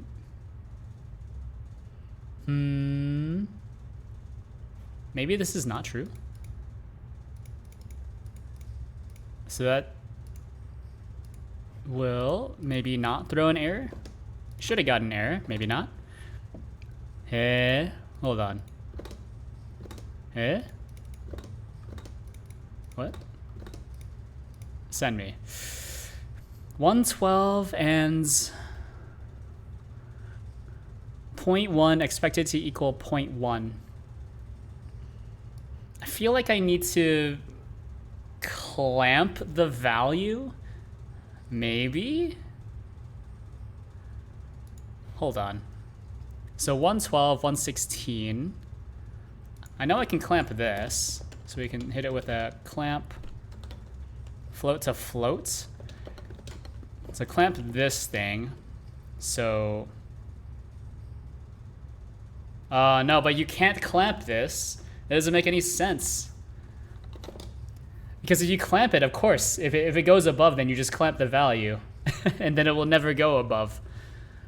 I suppose I did just debugging them with the difference that the duck actually talked back. Yeah, that's how you know you're losing it. Got bad news for you. You completely lost it now. Your only recourse at this point is to just go completely off the deep end.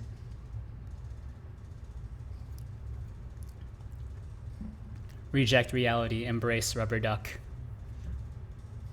Embrace code, I should say. I feel like I'm losing my mind as well.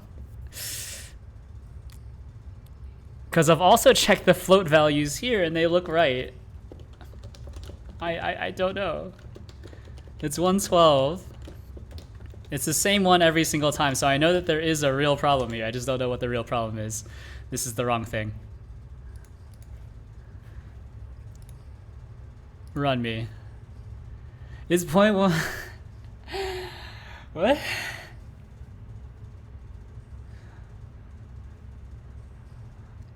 It definitely is 0.1 because when you print it like this, Godot doesn't truncate it, I think. Maybe Godot does actually truncate it. Hold on. How do you truncate something in GD scripts? I know there's a way to do that. GD scripts. Oh, is it round? Hold on. Assert equal ID. Okay, so we can rounds, right? Round of no, that's not how round works. Rounds it to the nearest number, I think. That's not how you spell round. Rounds. Yeah, nearest whole number. How do you?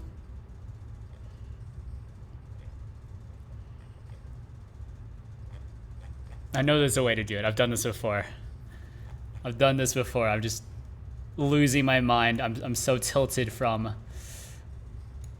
running into these errors that shouldn't be errors.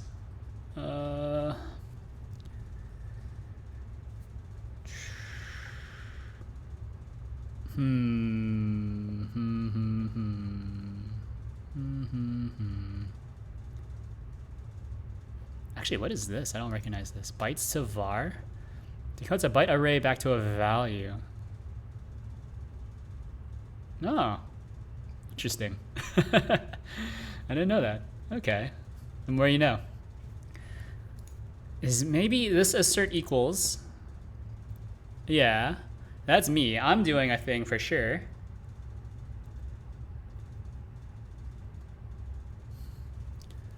Test interpolation data. Is it possibly because what happens if I do? Sorry. Float. If I force this to coerce to a float, because maybe it's being coerced to a double on the back end. I mean, that would be weird. I just want to check. 112 is one of the failing ones.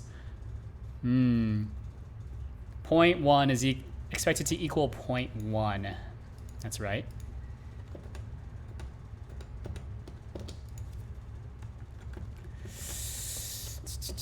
Okay. Hold on. Okay, so print this thing and 0.1. I just want to see. 0.1 and 0.1. Okay. So I can get rid of a little bit of floating points error if I multiply by 100 and then round, I think. That's not the most foolproof plan, but it would be close. I just want to see if this will work, or if there's something else going on in the back end.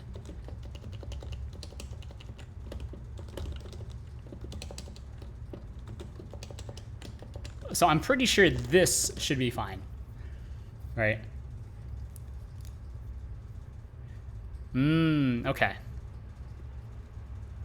So there is some sort of floating point error here. But I think I can just avoid... Okay, hold on. One more time. 116 deals with points. 126 deals with 0.1. But then here, 136, we don't.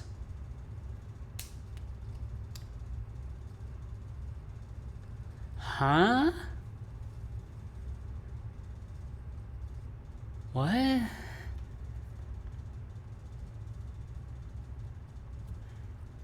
Is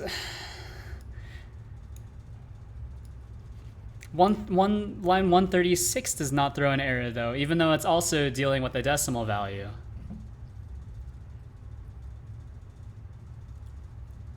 And also 127 does not throw an error, but it's only 126. So there must be something else going on. It's not the rounding. Hold on.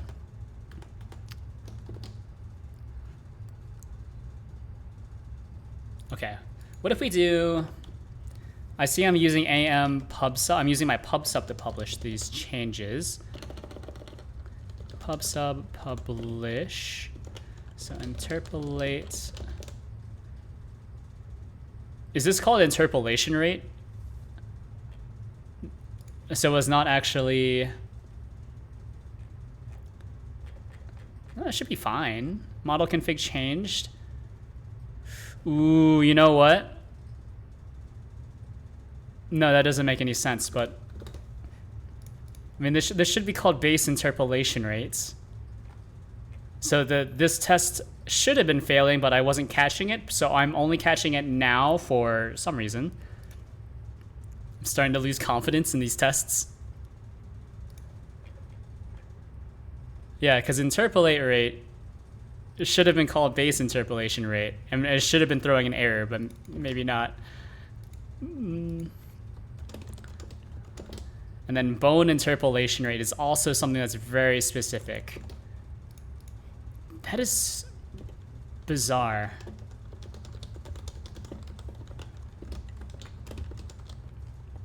I'm feeling very dumb. Okay, so if this works, I'm going to be slightly mad. Okay, that's good. It didn't work.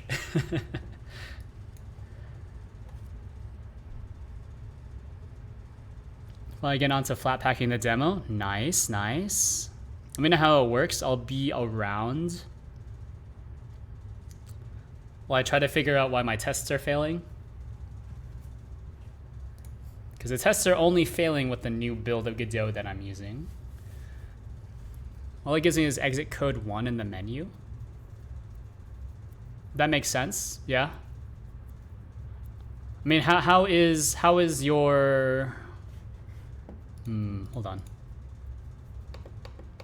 I can look at your code since you did upload it. I'm very familiar with Rust. I was employed for a Rust job. So I did write Rust for money at some point. What's the default Rust exit code? So Rust exit code.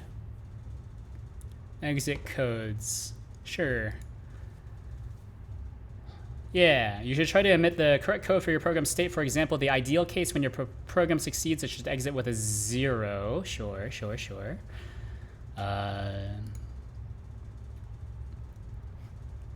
What's the default exit code? Rust default exit code.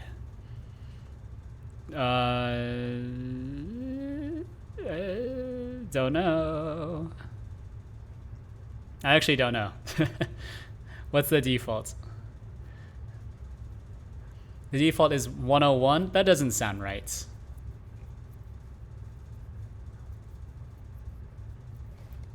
In depth. Default is 101?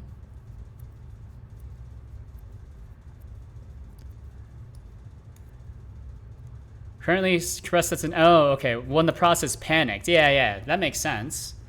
When your program panics, which means that you run into an unhandled state. So if you unwrap an error, or you unwrap, if you unwrap an empty option, when it should have been a none, that's a panic. Yeah, so many tools exit with a 1 when a common failure occurs.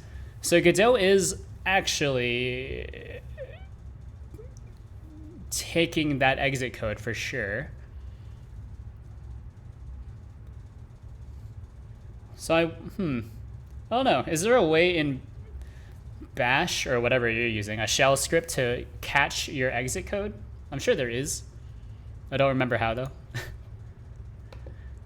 I don't know, like could you recompile it and then explicitly emit a 0 when you, I guess after you print? So something like, exit code blah blah as your final line here. That might work. But I mean, a clean exit should leave you with a 0 though. Exit code of 1 means it wasn't a clean exit, and then there should have been an error. But then if the, well, I suppose I didn't upload a debug build, so there's no way for you to debug. I wonder if Flatpak has other rules. Yeah, but if you emit an explicit error code or an exit code of 0, but you still keep getting a 1, I think that's a problem on some other side.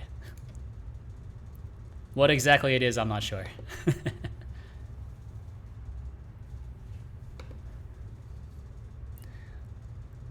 Is using a newer version of glibc than the runtime provides. There you go.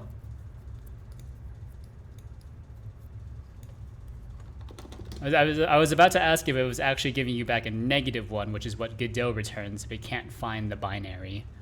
But that's a bit different. Let's try this one more time. Yeah, I'm definitely losing my mind. 112. Global interpolation rates. How do you compare two floats? Assert equals. Yeah, you know what? Let's just multiply by 100 and just hope that it's okay. I don't even need to round, right? Maybe it's just that Guts... Oh, this is the wrong one. Guts struggles with comparing floats, probably. Maybe. Nope. 10. Expected to equal 10. So there is some sort of floating point error. But I don't want to round. How do I get Godot get sig figs? Godot get significant sig figs. I don't know. Significant digits. Godot. How to round to a specific decimal place. Yes. Stepify. I'm not super familiar with that.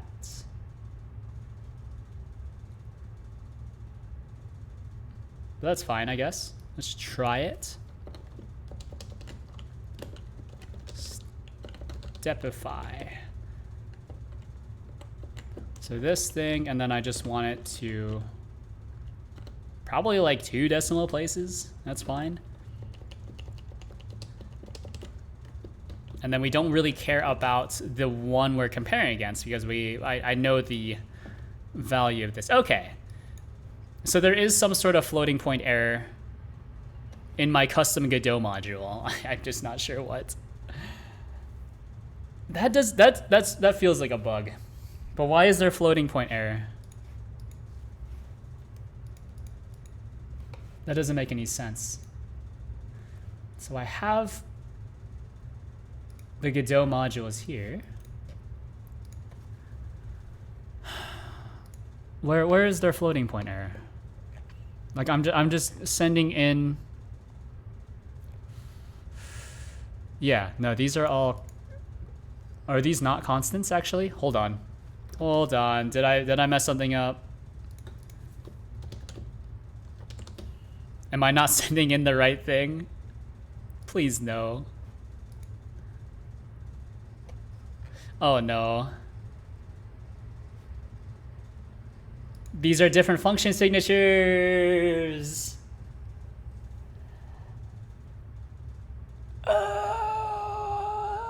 Okay. I mean, I'm pretty sure that's not going to cause a huge issue, but that is somewhat concerning that I was able to compile with different function signatures.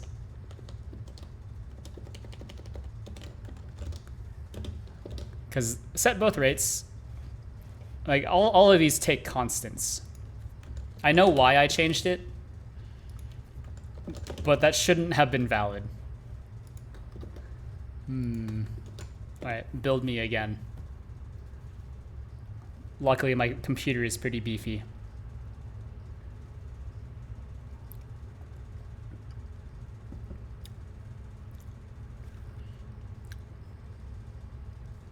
You know what? I was thinking of this before, but this mead kind of tastes like Moscato. It's like Moscato, but with like a deeper, sweeter flavor. It's like a Moscato with more of a savory flavor to it. Yeah. It's like a slightly nutty. Lots of cherry. A little bit of blueberry, I feel like. I don't know. I don't know if it was worth the money I paid for it, though.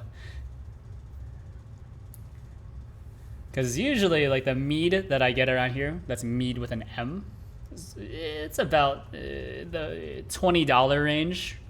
Not too bad. Not great, but not bad. This one was double that, because I was like, you know what? Why not? It's not very common, at least, to make mead in the US anyways, especially around here. For some reason, I guess, because you would think that in areas where you don't really grow that many grapes, you wouldn't really have that much wine, and thus, because also there's a lot of forests around me, right? Or north of me, there's a lot of forests, so you would think that there'd be a lot more beekeepers and etc. Because mead is just fermented honey, blah blah blah. Therefore, mead might be a bit more common, but maybe not. Maybe that's not how that works. I don't know. Whenever I came down to questions like this, I almost always deferred to my old roommates who made his own moonshine. And let me tell you, it was like some of the worst hangovers I've ever had. Oh. I mean, it was tasty for sure. Like, he had one, it was like an apple pie moonshine. It wasn't sickly sweet like you would expect from something called apple pie moonshine.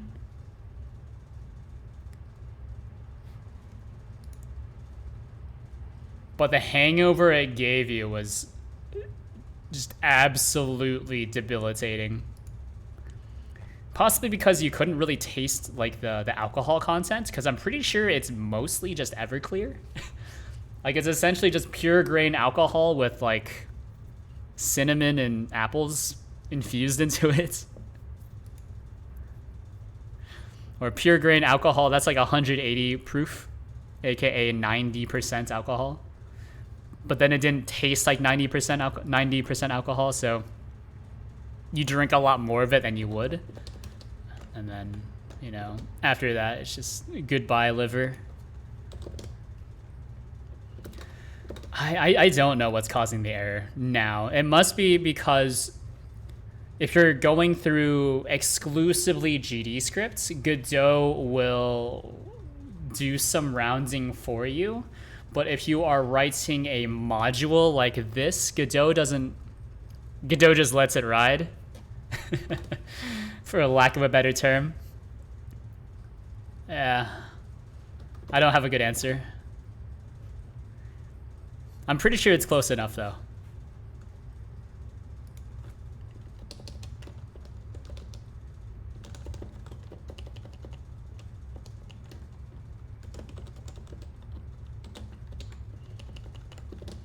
And so this should also pass, right? Okay. Yeah, almost certainly some sort of floating point error. What happens if I add another 0 onto this? Floating point error. Amazing. What if we add 4 zeros onto this? I hate how I think I know what the problem is.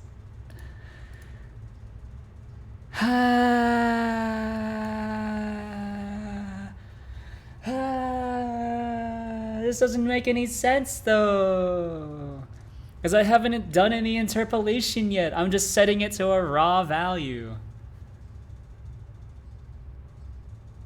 Like, floating point errors should only occur once you start adding, subtracting, doing any sort of arithmetic operation.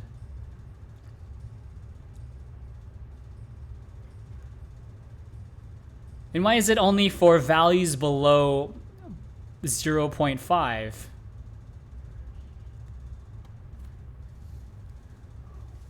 Interesting. The run host portion of the Rust file isn't needed whatsoever. Unable to read file at path. Run host. Run. Okay. So if you take out run host, then it works. It's able to read the file.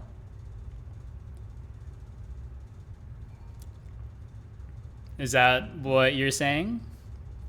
Or am I misunderstanding?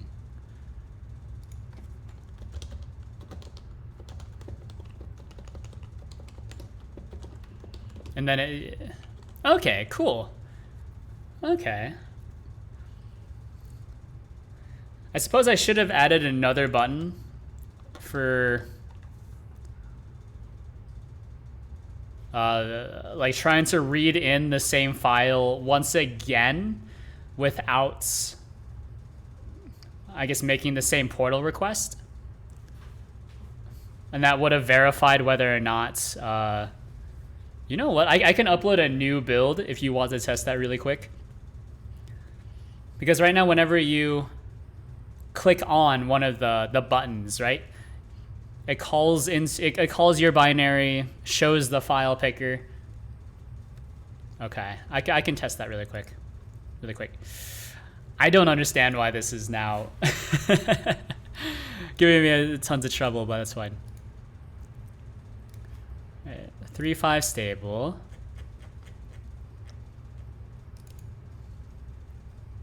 All right, prepare yourself.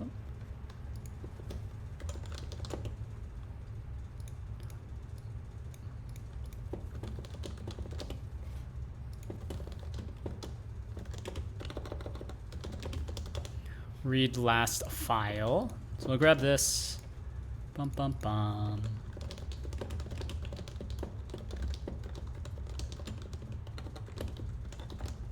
Something like that. So then we'll just need to hold on to the path somewhere.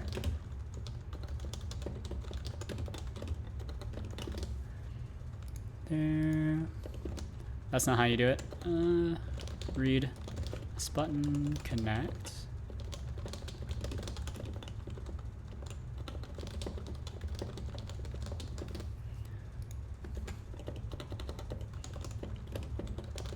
Read. So I'm still very, very used to typing on my ortholinear, but now I'm typing on a different keyboard. It's really freaking me out. All right, so read file to output. So file path, yeah, something like that. So if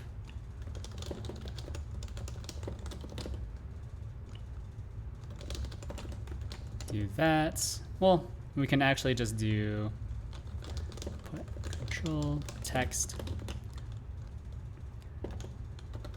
file path is empty. Yeah, there we go. Should be fine. So then if I run this locally, read last file, file path is empty. Invalid exit code, file path is empty. Beautiful. Actually, hold on.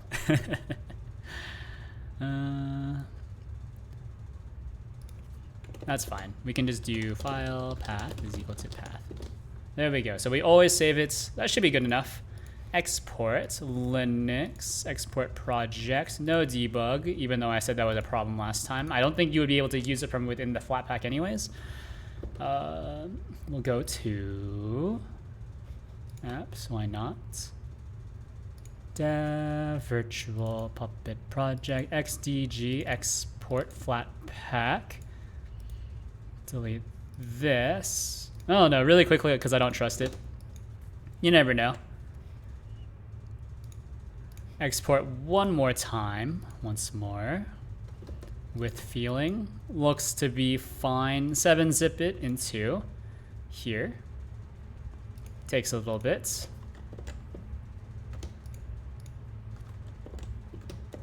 There you go, there's your demo.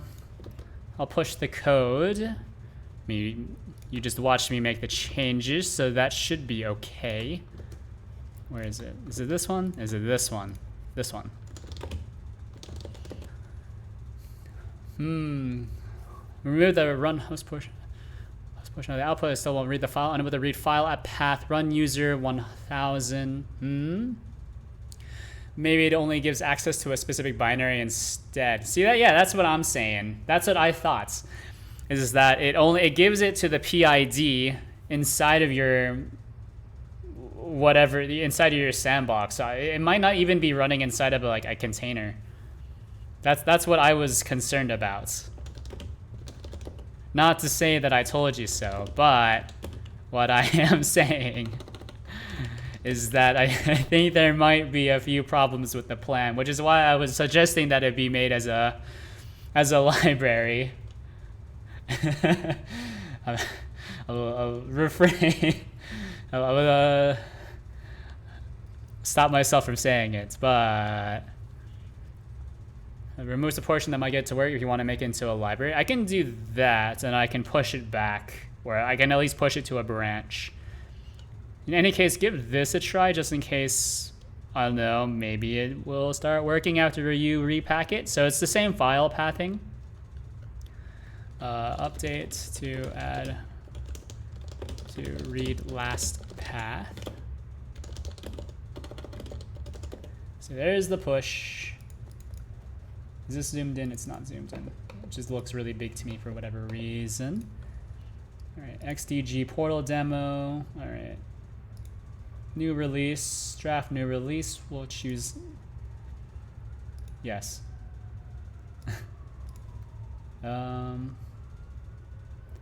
Okay, well, okay, get tag latest. Get push tags.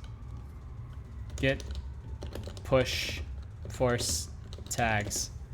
I want to re-tag latest. Yes. Right. This tag now refers to the latest commits. It does, okay. This is not how you're supposed to do it, but that's basically how you're supposed to do like Docker images, which is kind of how I treat the latest. All right, yeah, give that a try. I mean, I didn't really change anything, but all right, I can give this a clone. Just give it a look-see. Here. Looks fine. License, MIT, looks fine. Main, looks fine. Yeah, so I can pull this really quickly, and I can upload a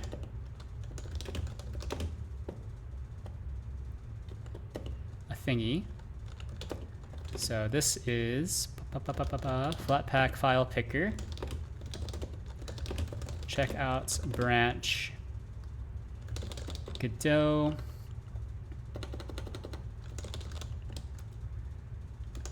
GD native library. Yeah, I think this, whatever I have right now, let me push this. Git restore, gut. Git diff, that looks okay. Git commit, update, test to account for floating point error. I wonder how many like CI tests have failed because of that. It's hard to tell.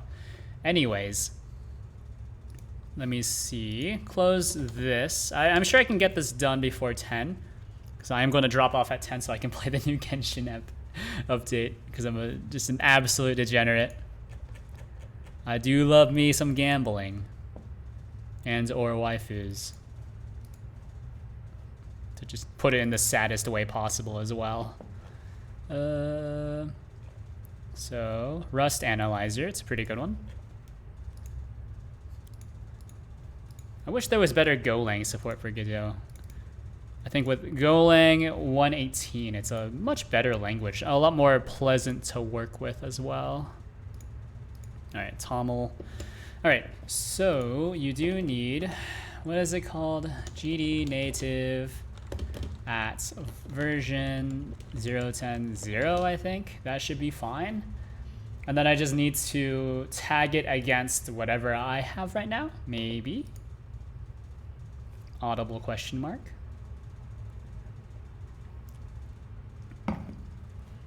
Let's see, are there any announcements here?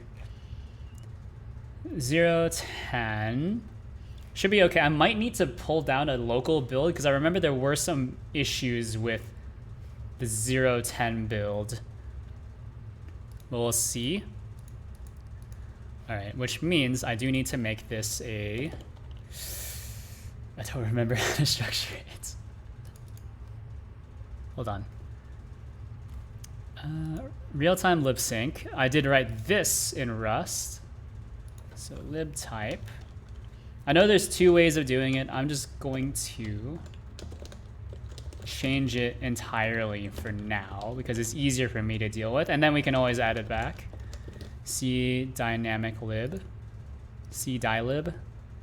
Fail to read.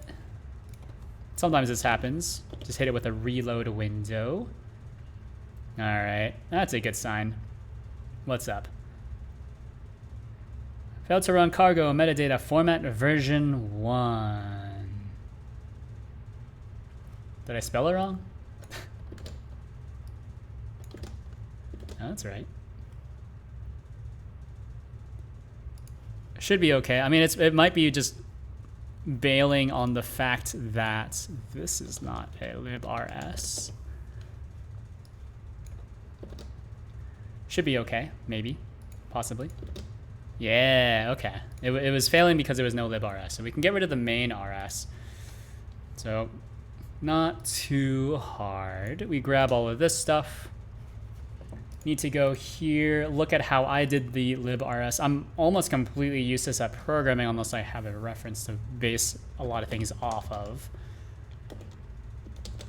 Just a personal failing that I don't feel like handling anytime soon. There's only so much time in the day. So init, that's good enough. Then we'll do struct. Call this not file dialog. Portal dialog. Yeah. And then your code needed. What did it need? Some sort of file dialog. So we don't want to use.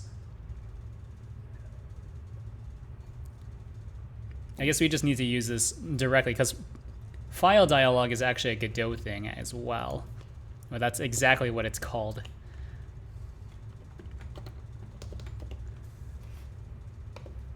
Which is a small problem. I wonder, real quick, I need to check. Is this still failing CI? I hope it's not still failing CI. Oh no, the check is in progress. Oh no, that's fine. All right, so hit it with a derive native class. Oh baby. So this will inherit from reference. So it will stick around until we just discard it, because we don't want it to stick around for forever, right? That would be not great. And I think we don't actually need to have anything else. We just need to have the impl now for portal dialog. Label this with methods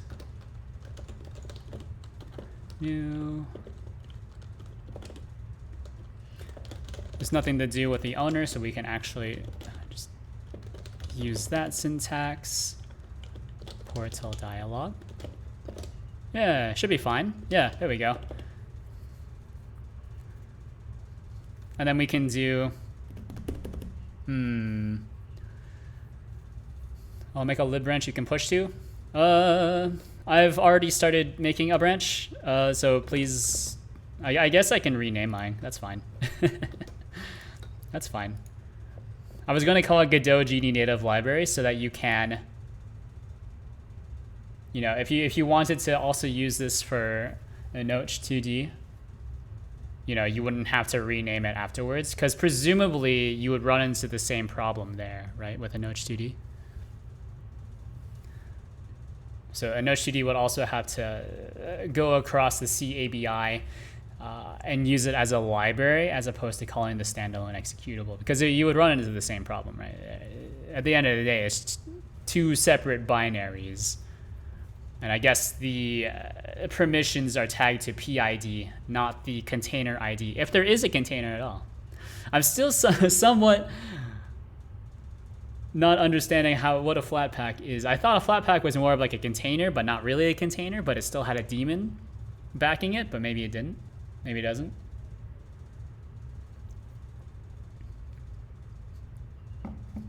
Really should do more reading on it, but I'm not going to. All right, so we can do, Flatpak is basically a CRUT, so it's just a different shell. Basically like a different shell and different file system. But isn't a CRUT isn't a container, right? Is a CRUT a container?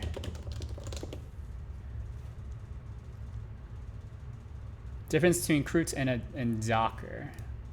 Like CRUT is like a different file system, but container is a different file system as well, but it's a virtual file system. Oh, okay. Container might be thought of as a process namespace plus CRUT. Okay, so you don't really have a watchdog like a container does. Okay. So that's why. So it lacks the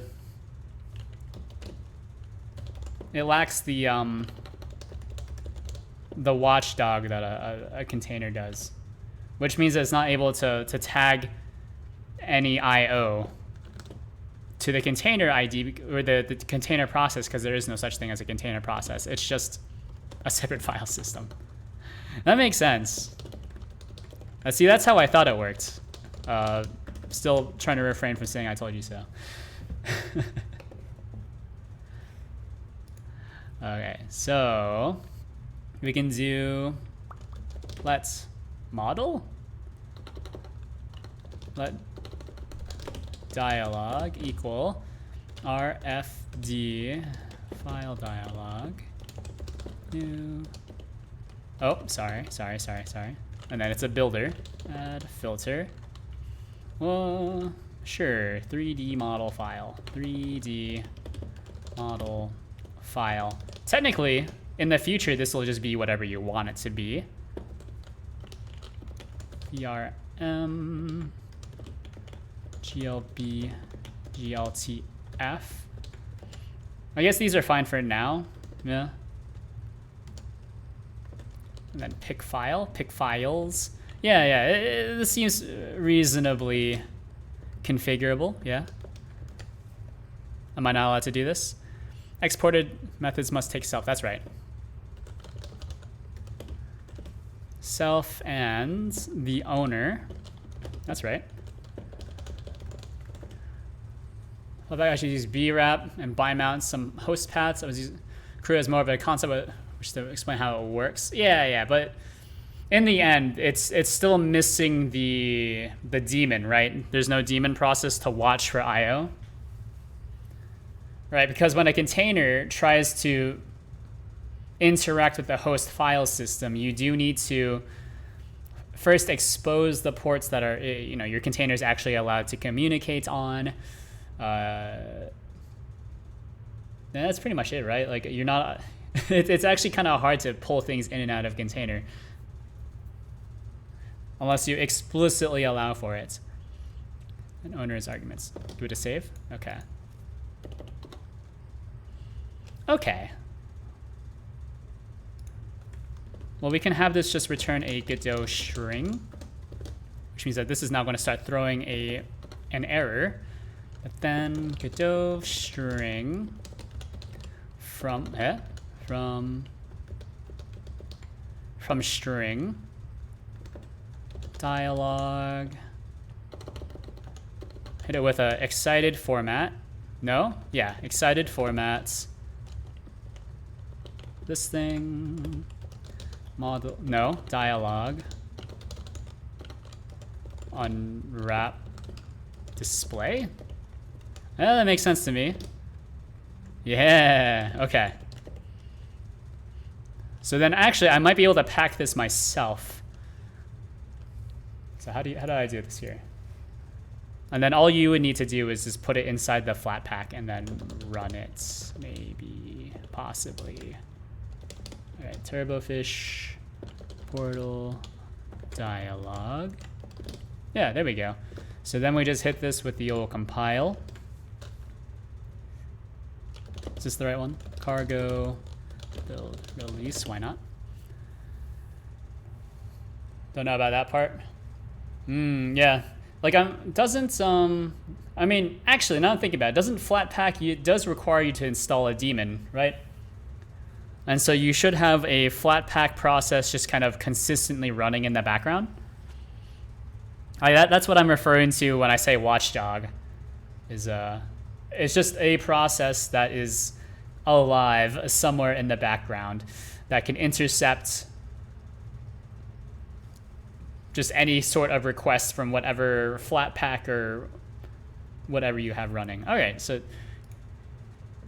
let me see. Thank you very much for the host. I don't know. Do people usually announce hosts? Bellissima? Bellissima? One of those words. I saw it. I've been told there's a way to get that in your Twitch dashboard, but I am too much of a troglodyte to actually try to, you know, get that. Oh, you know what? I just realized. Thank you very much, Bellissima, for the host. Sick emote.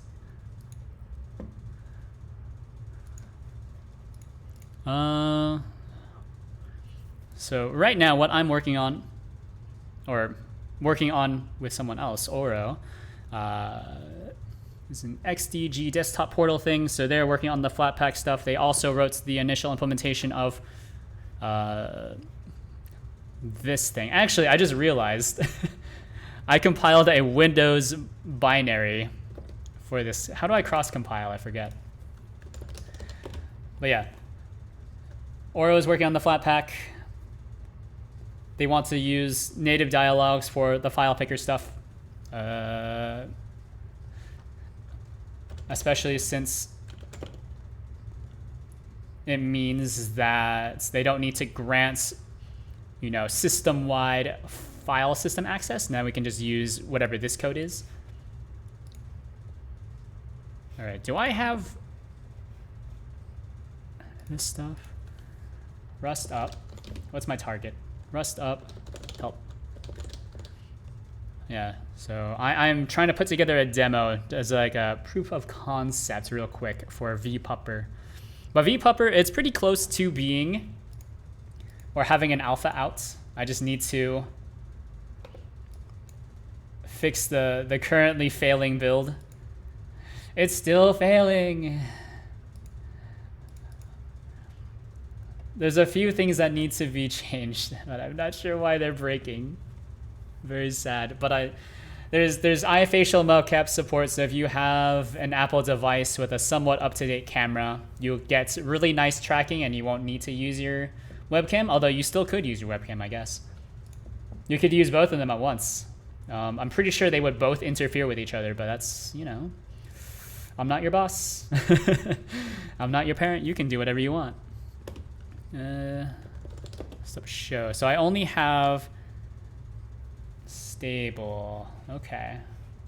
Rust up target list. I'm assuming we're just going for x86 Linux. x86. What is it?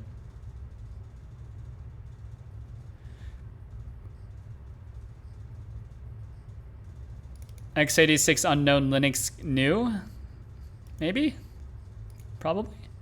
I don't know. How do I cross compile to, or if you're there, what is your Rust up toolchain? And then I'll just copy you. But I'm pretty sure that you should be on x86 64 unknown Linux GNU. That sounds about right to me. Rust up targets, add, whatever this was. Send me. And then Rust up. Help. How do I switch? Rust up.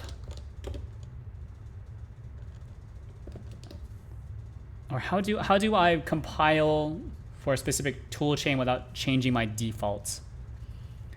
Cargo, yeah, cargo cross compile, sure.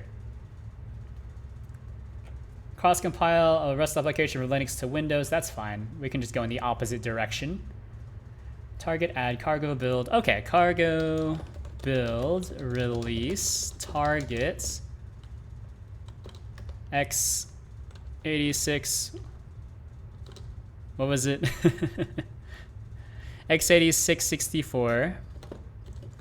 64 bits. Unknown Linux new. Unknown Linux GNU. Sure.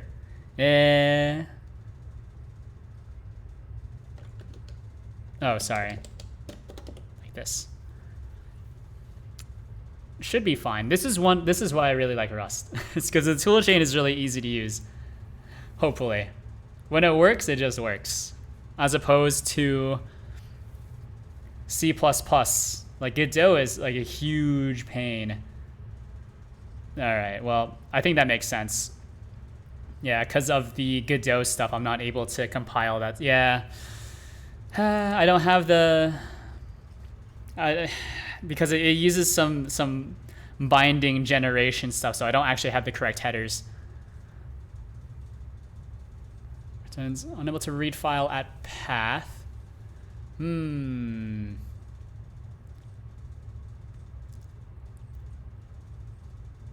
Yeah, I mean, I'm pretty sure the Godot stuff is rock solid. Right? Maybe. It's possible that there's an error in my Godot code. I almost doubt it, but I wouldn't be surprised. It wouldn't be the first time. Let me see. So we do file new, file open, path. It doesn't matter. Godot is not sandbox, so it can open any path it wants, as long as it has access to it. And then file get as text. So if the error is okay, so this will either return okay or an error code.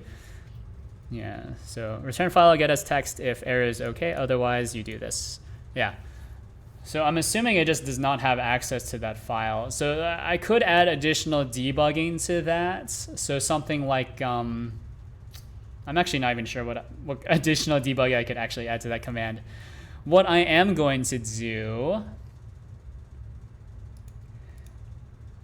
I'm trying to think of a good way to do this so you have to do as little compilation as possible. Lock the file system limiter, so I should have full rewrite access to stuff in my home folder. So I mean, the current build though works when it's not packed into Flatpak, right? So when it's running natively, it does work, like the Godot application, right? Or is that not right? So does it work natively outside of Flatpak?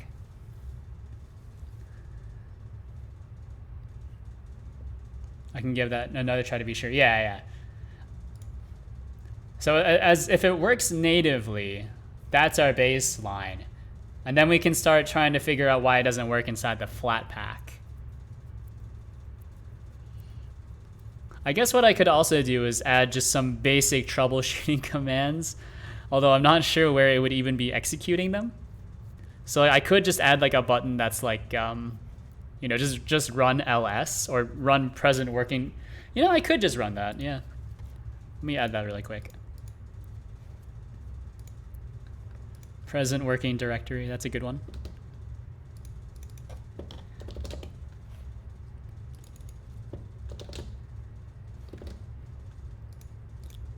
Just a few debug tools. No, it's occurring to me I actually don't need to do any of this. Still not working on the host. Oh, so it doesn't work natively either? Is that it? So when it's running directly on your system, it also does not work if you press the env path. Didn't you say it was working before though? Okay. Well, if it's not working like at all, I think I would need to take a look at it on one of my own systems to try to debug. Because at this point, I'm not really sure. Because I thought it was working natively.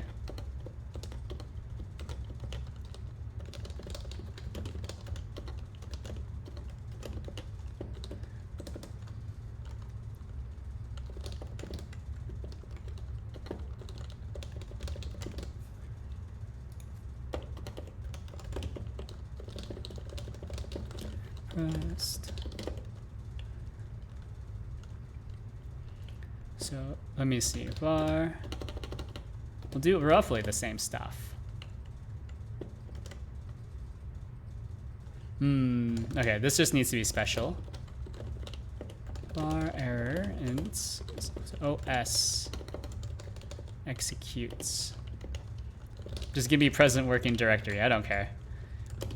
Block and then output. What's your problem? Oh. Whatever. Output, it means the same thing. Error is not 0. Then put control text to run.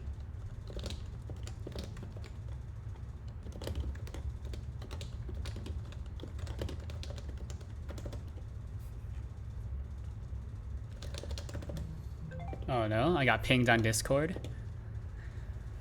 Let me see.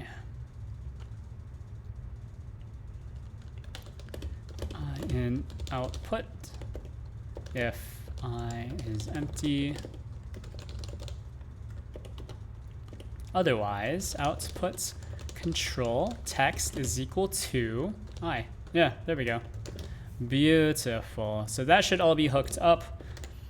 I can even run this here, and we just get unable to run present working directory. That's unfortunate. Does CMD not have PWD? Oh, you know what? CMD does not have PWD.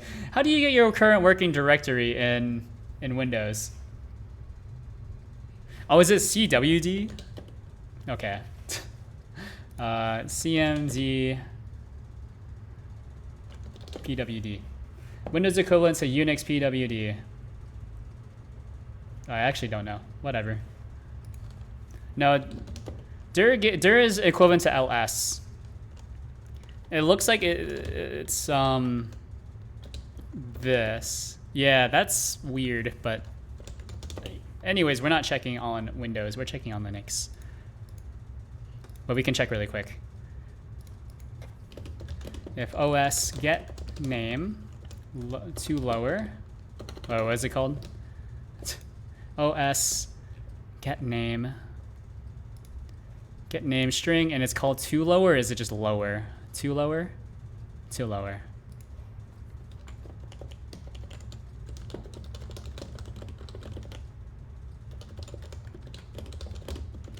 Else. That's not how this works. Whatever, we'll just run dir. We'll just run directory. That's unfortunate. Hold on. I know this works. You're allowed to do this. I've done this before. Exit code invalid? Am I crazy? So, maybe, nah, maybe later. Like, you shouldn't need to do like cmd.exe.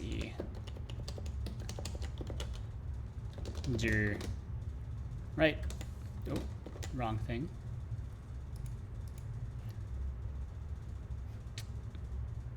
Crashing. I don't know. Tell you what, I think I'm going to, I can do this later.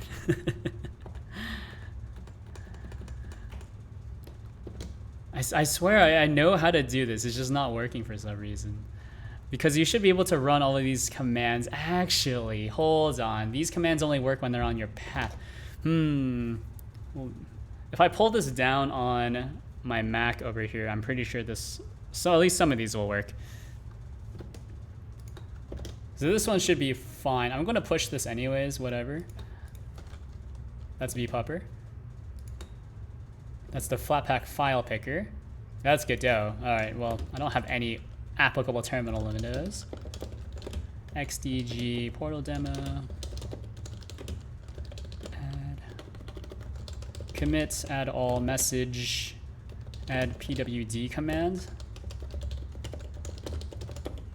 All right, then I'll push the Flatpak stuff because it doesn't look like I'm able to compile this on Windows.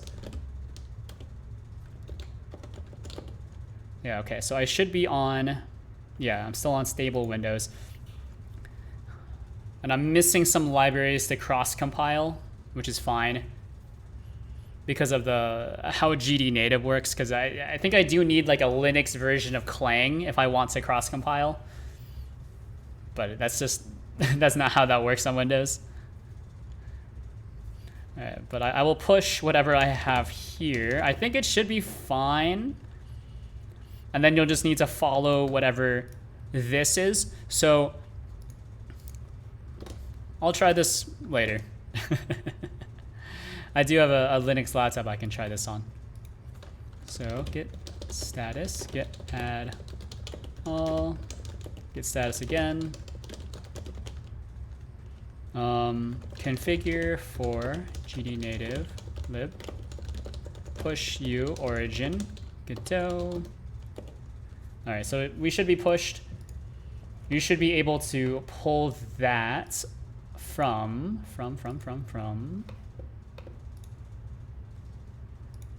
here, yeah, on that branch. Oh, sorry. Well, I think the lib part would be okay if you wanted to make a generic library, but I've kind of already packed it for you, I guess. So there you go. But it has a lot of Godot specific stuff in it. So I think it's better off on its own branch. But yeah. Yeah, unfortunately I can't really test it. I can test at least the XDG present working directory on my Mac here, which I mostly just use as a stream monitor at this current point in time, and as well for some light programming that needs to be done on a Mac, but of course you can't see it. So let me see. Hopefully I can just do this really quickly. Shouldn't be too bad. Just gotta trust me when I say I'm testing stuff. I could take a picture. I could take a picture and show it on Discord. But that's the most that I can promise. Hold on, I'm cloning it. And then we can open it, because I do have a custom build of Godot that should be able to run this.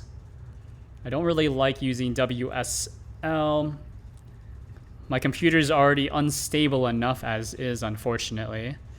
Like I have another. I was able to RMA both my RAM sticks, even though only one of them was bad. I think it's okay. Okay, yeah. So, where's my phone? Well, I'm sure you trust me, right? Do you trust me? I wouldn't trust me, but I'm sure you trust me. It works. So if you could try, One, if you're still around, grabbing this library or this branch. So switch to Godot GD native library, and then also if you could grab XDG desktop portal demo, and then I can insert the rest of the stuff for you. All you would need to do is, I guess, fiddle with some of the file paths. It's not too hard. GD native library. I can push this up. Easy. So we'll have a new folder called lib, and then we'll just kind of expect something to be there. It's not going to let me edit it exactly. That's unfortunate. Okay, hold on. I would like to edit it. Okay. Oh no, we'll just save it and then I can edit it manually, I guess. So save xdg gd and lib. Well, we'll keep it as GD nav, because if I save it as a GD native lib extension, I'm pretty sure that's a binary extension. Keeping it as a T-res means that it's still in text format, which is ideal. Puppet project, XDG portal, grab this file. Oh no, I don't remember what it looks like. Godot, GD native, C++. We'll look at the example. Godot C++. Don't look at master, look at 3.5. Look at the test. GD example, GD native lib. Oh, you know what? GD native lib, totally fine. Okay, so entry. That's what we want. Why is this formatted like that? It's kind of freaking me out. Yeah, I don't really understand this.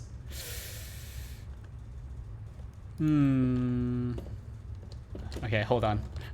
Bring me back to resource. I thought that was okay. Maybe it wasn't. Give me a save as xdg.gd native lib. Save that. Should be good. Open GD native lib. Okay, so this is something that I'm more familiar with. Then entry. So x1164 should be equal to, let's type this by hand, lib, and then file picker.so. That's what we're looking for. Open up again, delete the other one. Just pretend like I didn't make a mistake. I don't make mistakes. What are you talking about? Yeah, and then here,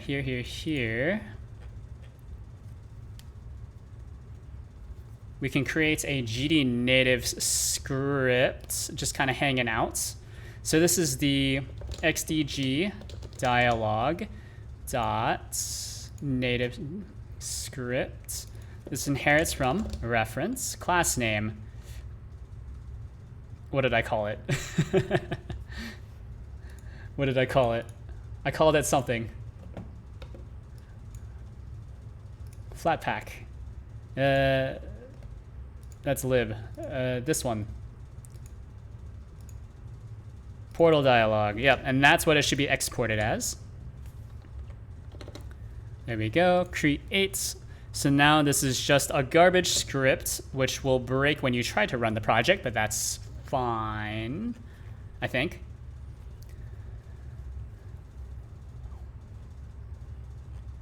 And then, I guess we need to add another button. This is such a pain because there's so many buttons. Okay, so this is GD native. All right, so grab this button. Connect this. That's not it. Yeah.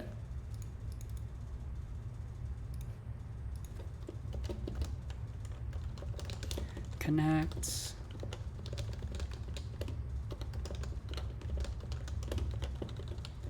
native pressed.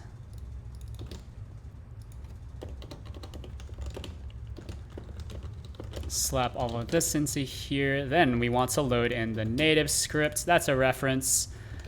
So var xdg is equal to preload this thing, new. And then we want to xdg execute it based off of this function here. So we don't need to provide any arguments. Those are auto-filled by Godot Rust. So this is just the path now. So we should be some sort of string. That will probably work. And then read file to outputs. So really should do this as 2 separate steps, but I'm not. Actually, you know what? I am. So just so we can ensure that this XDG object will be dropped once we leave the function scope, probably. Sometimes it can be hard to say. I think that's all right. I think that's all right. GD native press. This will break, of course, once I run it because, boom. Attempt to call function new and base native script on a null instance. That's right. Yeah. So all I need you to do, if you want to do so, is compile it. Place the binary in the correct place. Should be good to go.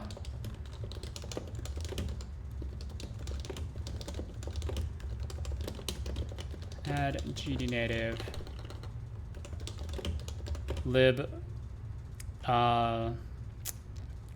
dummy. Add button for calling native lib. So we'll push that. Flatpak file picker, nothing's changed. Yeah, so if you want to test this, you just need to go to Flatpak file picker, go to my branch, go into there, compile it while you're on Linux, by the way. Then you need to grab the XDG desktop portal demo. You actually don't need to export it or compile it. All you need to do is open it in the editor. Remember to, oh, hold on. It looks like it didn't keep the lib. Yeah, okay. It did not keep the lib folder. That's my bad. So just hit this with a git keep, just so that the folder is there. Git add.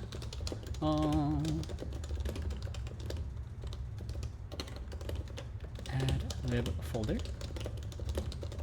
Yeah, there we go. Yeah. So all you need to do, clone this repository, open it in Godot, clone this repository, clone my branch, or switch to my branch, which is Godot /gd native -library, compile it with Cargo, which is the Rust build tool. Did you know that Cargo and Rustup and all those other things are basically the same binary? They're all the same thing that are sim linked to like the same thing. Anyways, place the resulting binary in the lib folder. Make sure that it's named the correct thing, and we are expecting it to be called filepicker.so. And then you should just be able to run it in debug mode and then test it out with the little button that we have here called GD native, which should pop up the native file picker dialog used by XDG desktop portal. Once you pick it, it should close. The string gets returned back to Godot, and then we should be able to manipulate that string afterwards, aka open the file and then look at stuff. And then because the PID is all the same, it's all owned by the same process, I think that should work. Probably, maybe. Hard to say. But yeah. In the meantime, I think I'm gonna go back to doing this stuff. I still need to figure out why this is failing, right? Error parsing JSON, that makes sense. Like some of this stuff makes a lot of sense. Oh, you know, test env is probably borked. That's right, that's right. Because I'm seeing it here in the thing. Model test env. Wait, no, huh?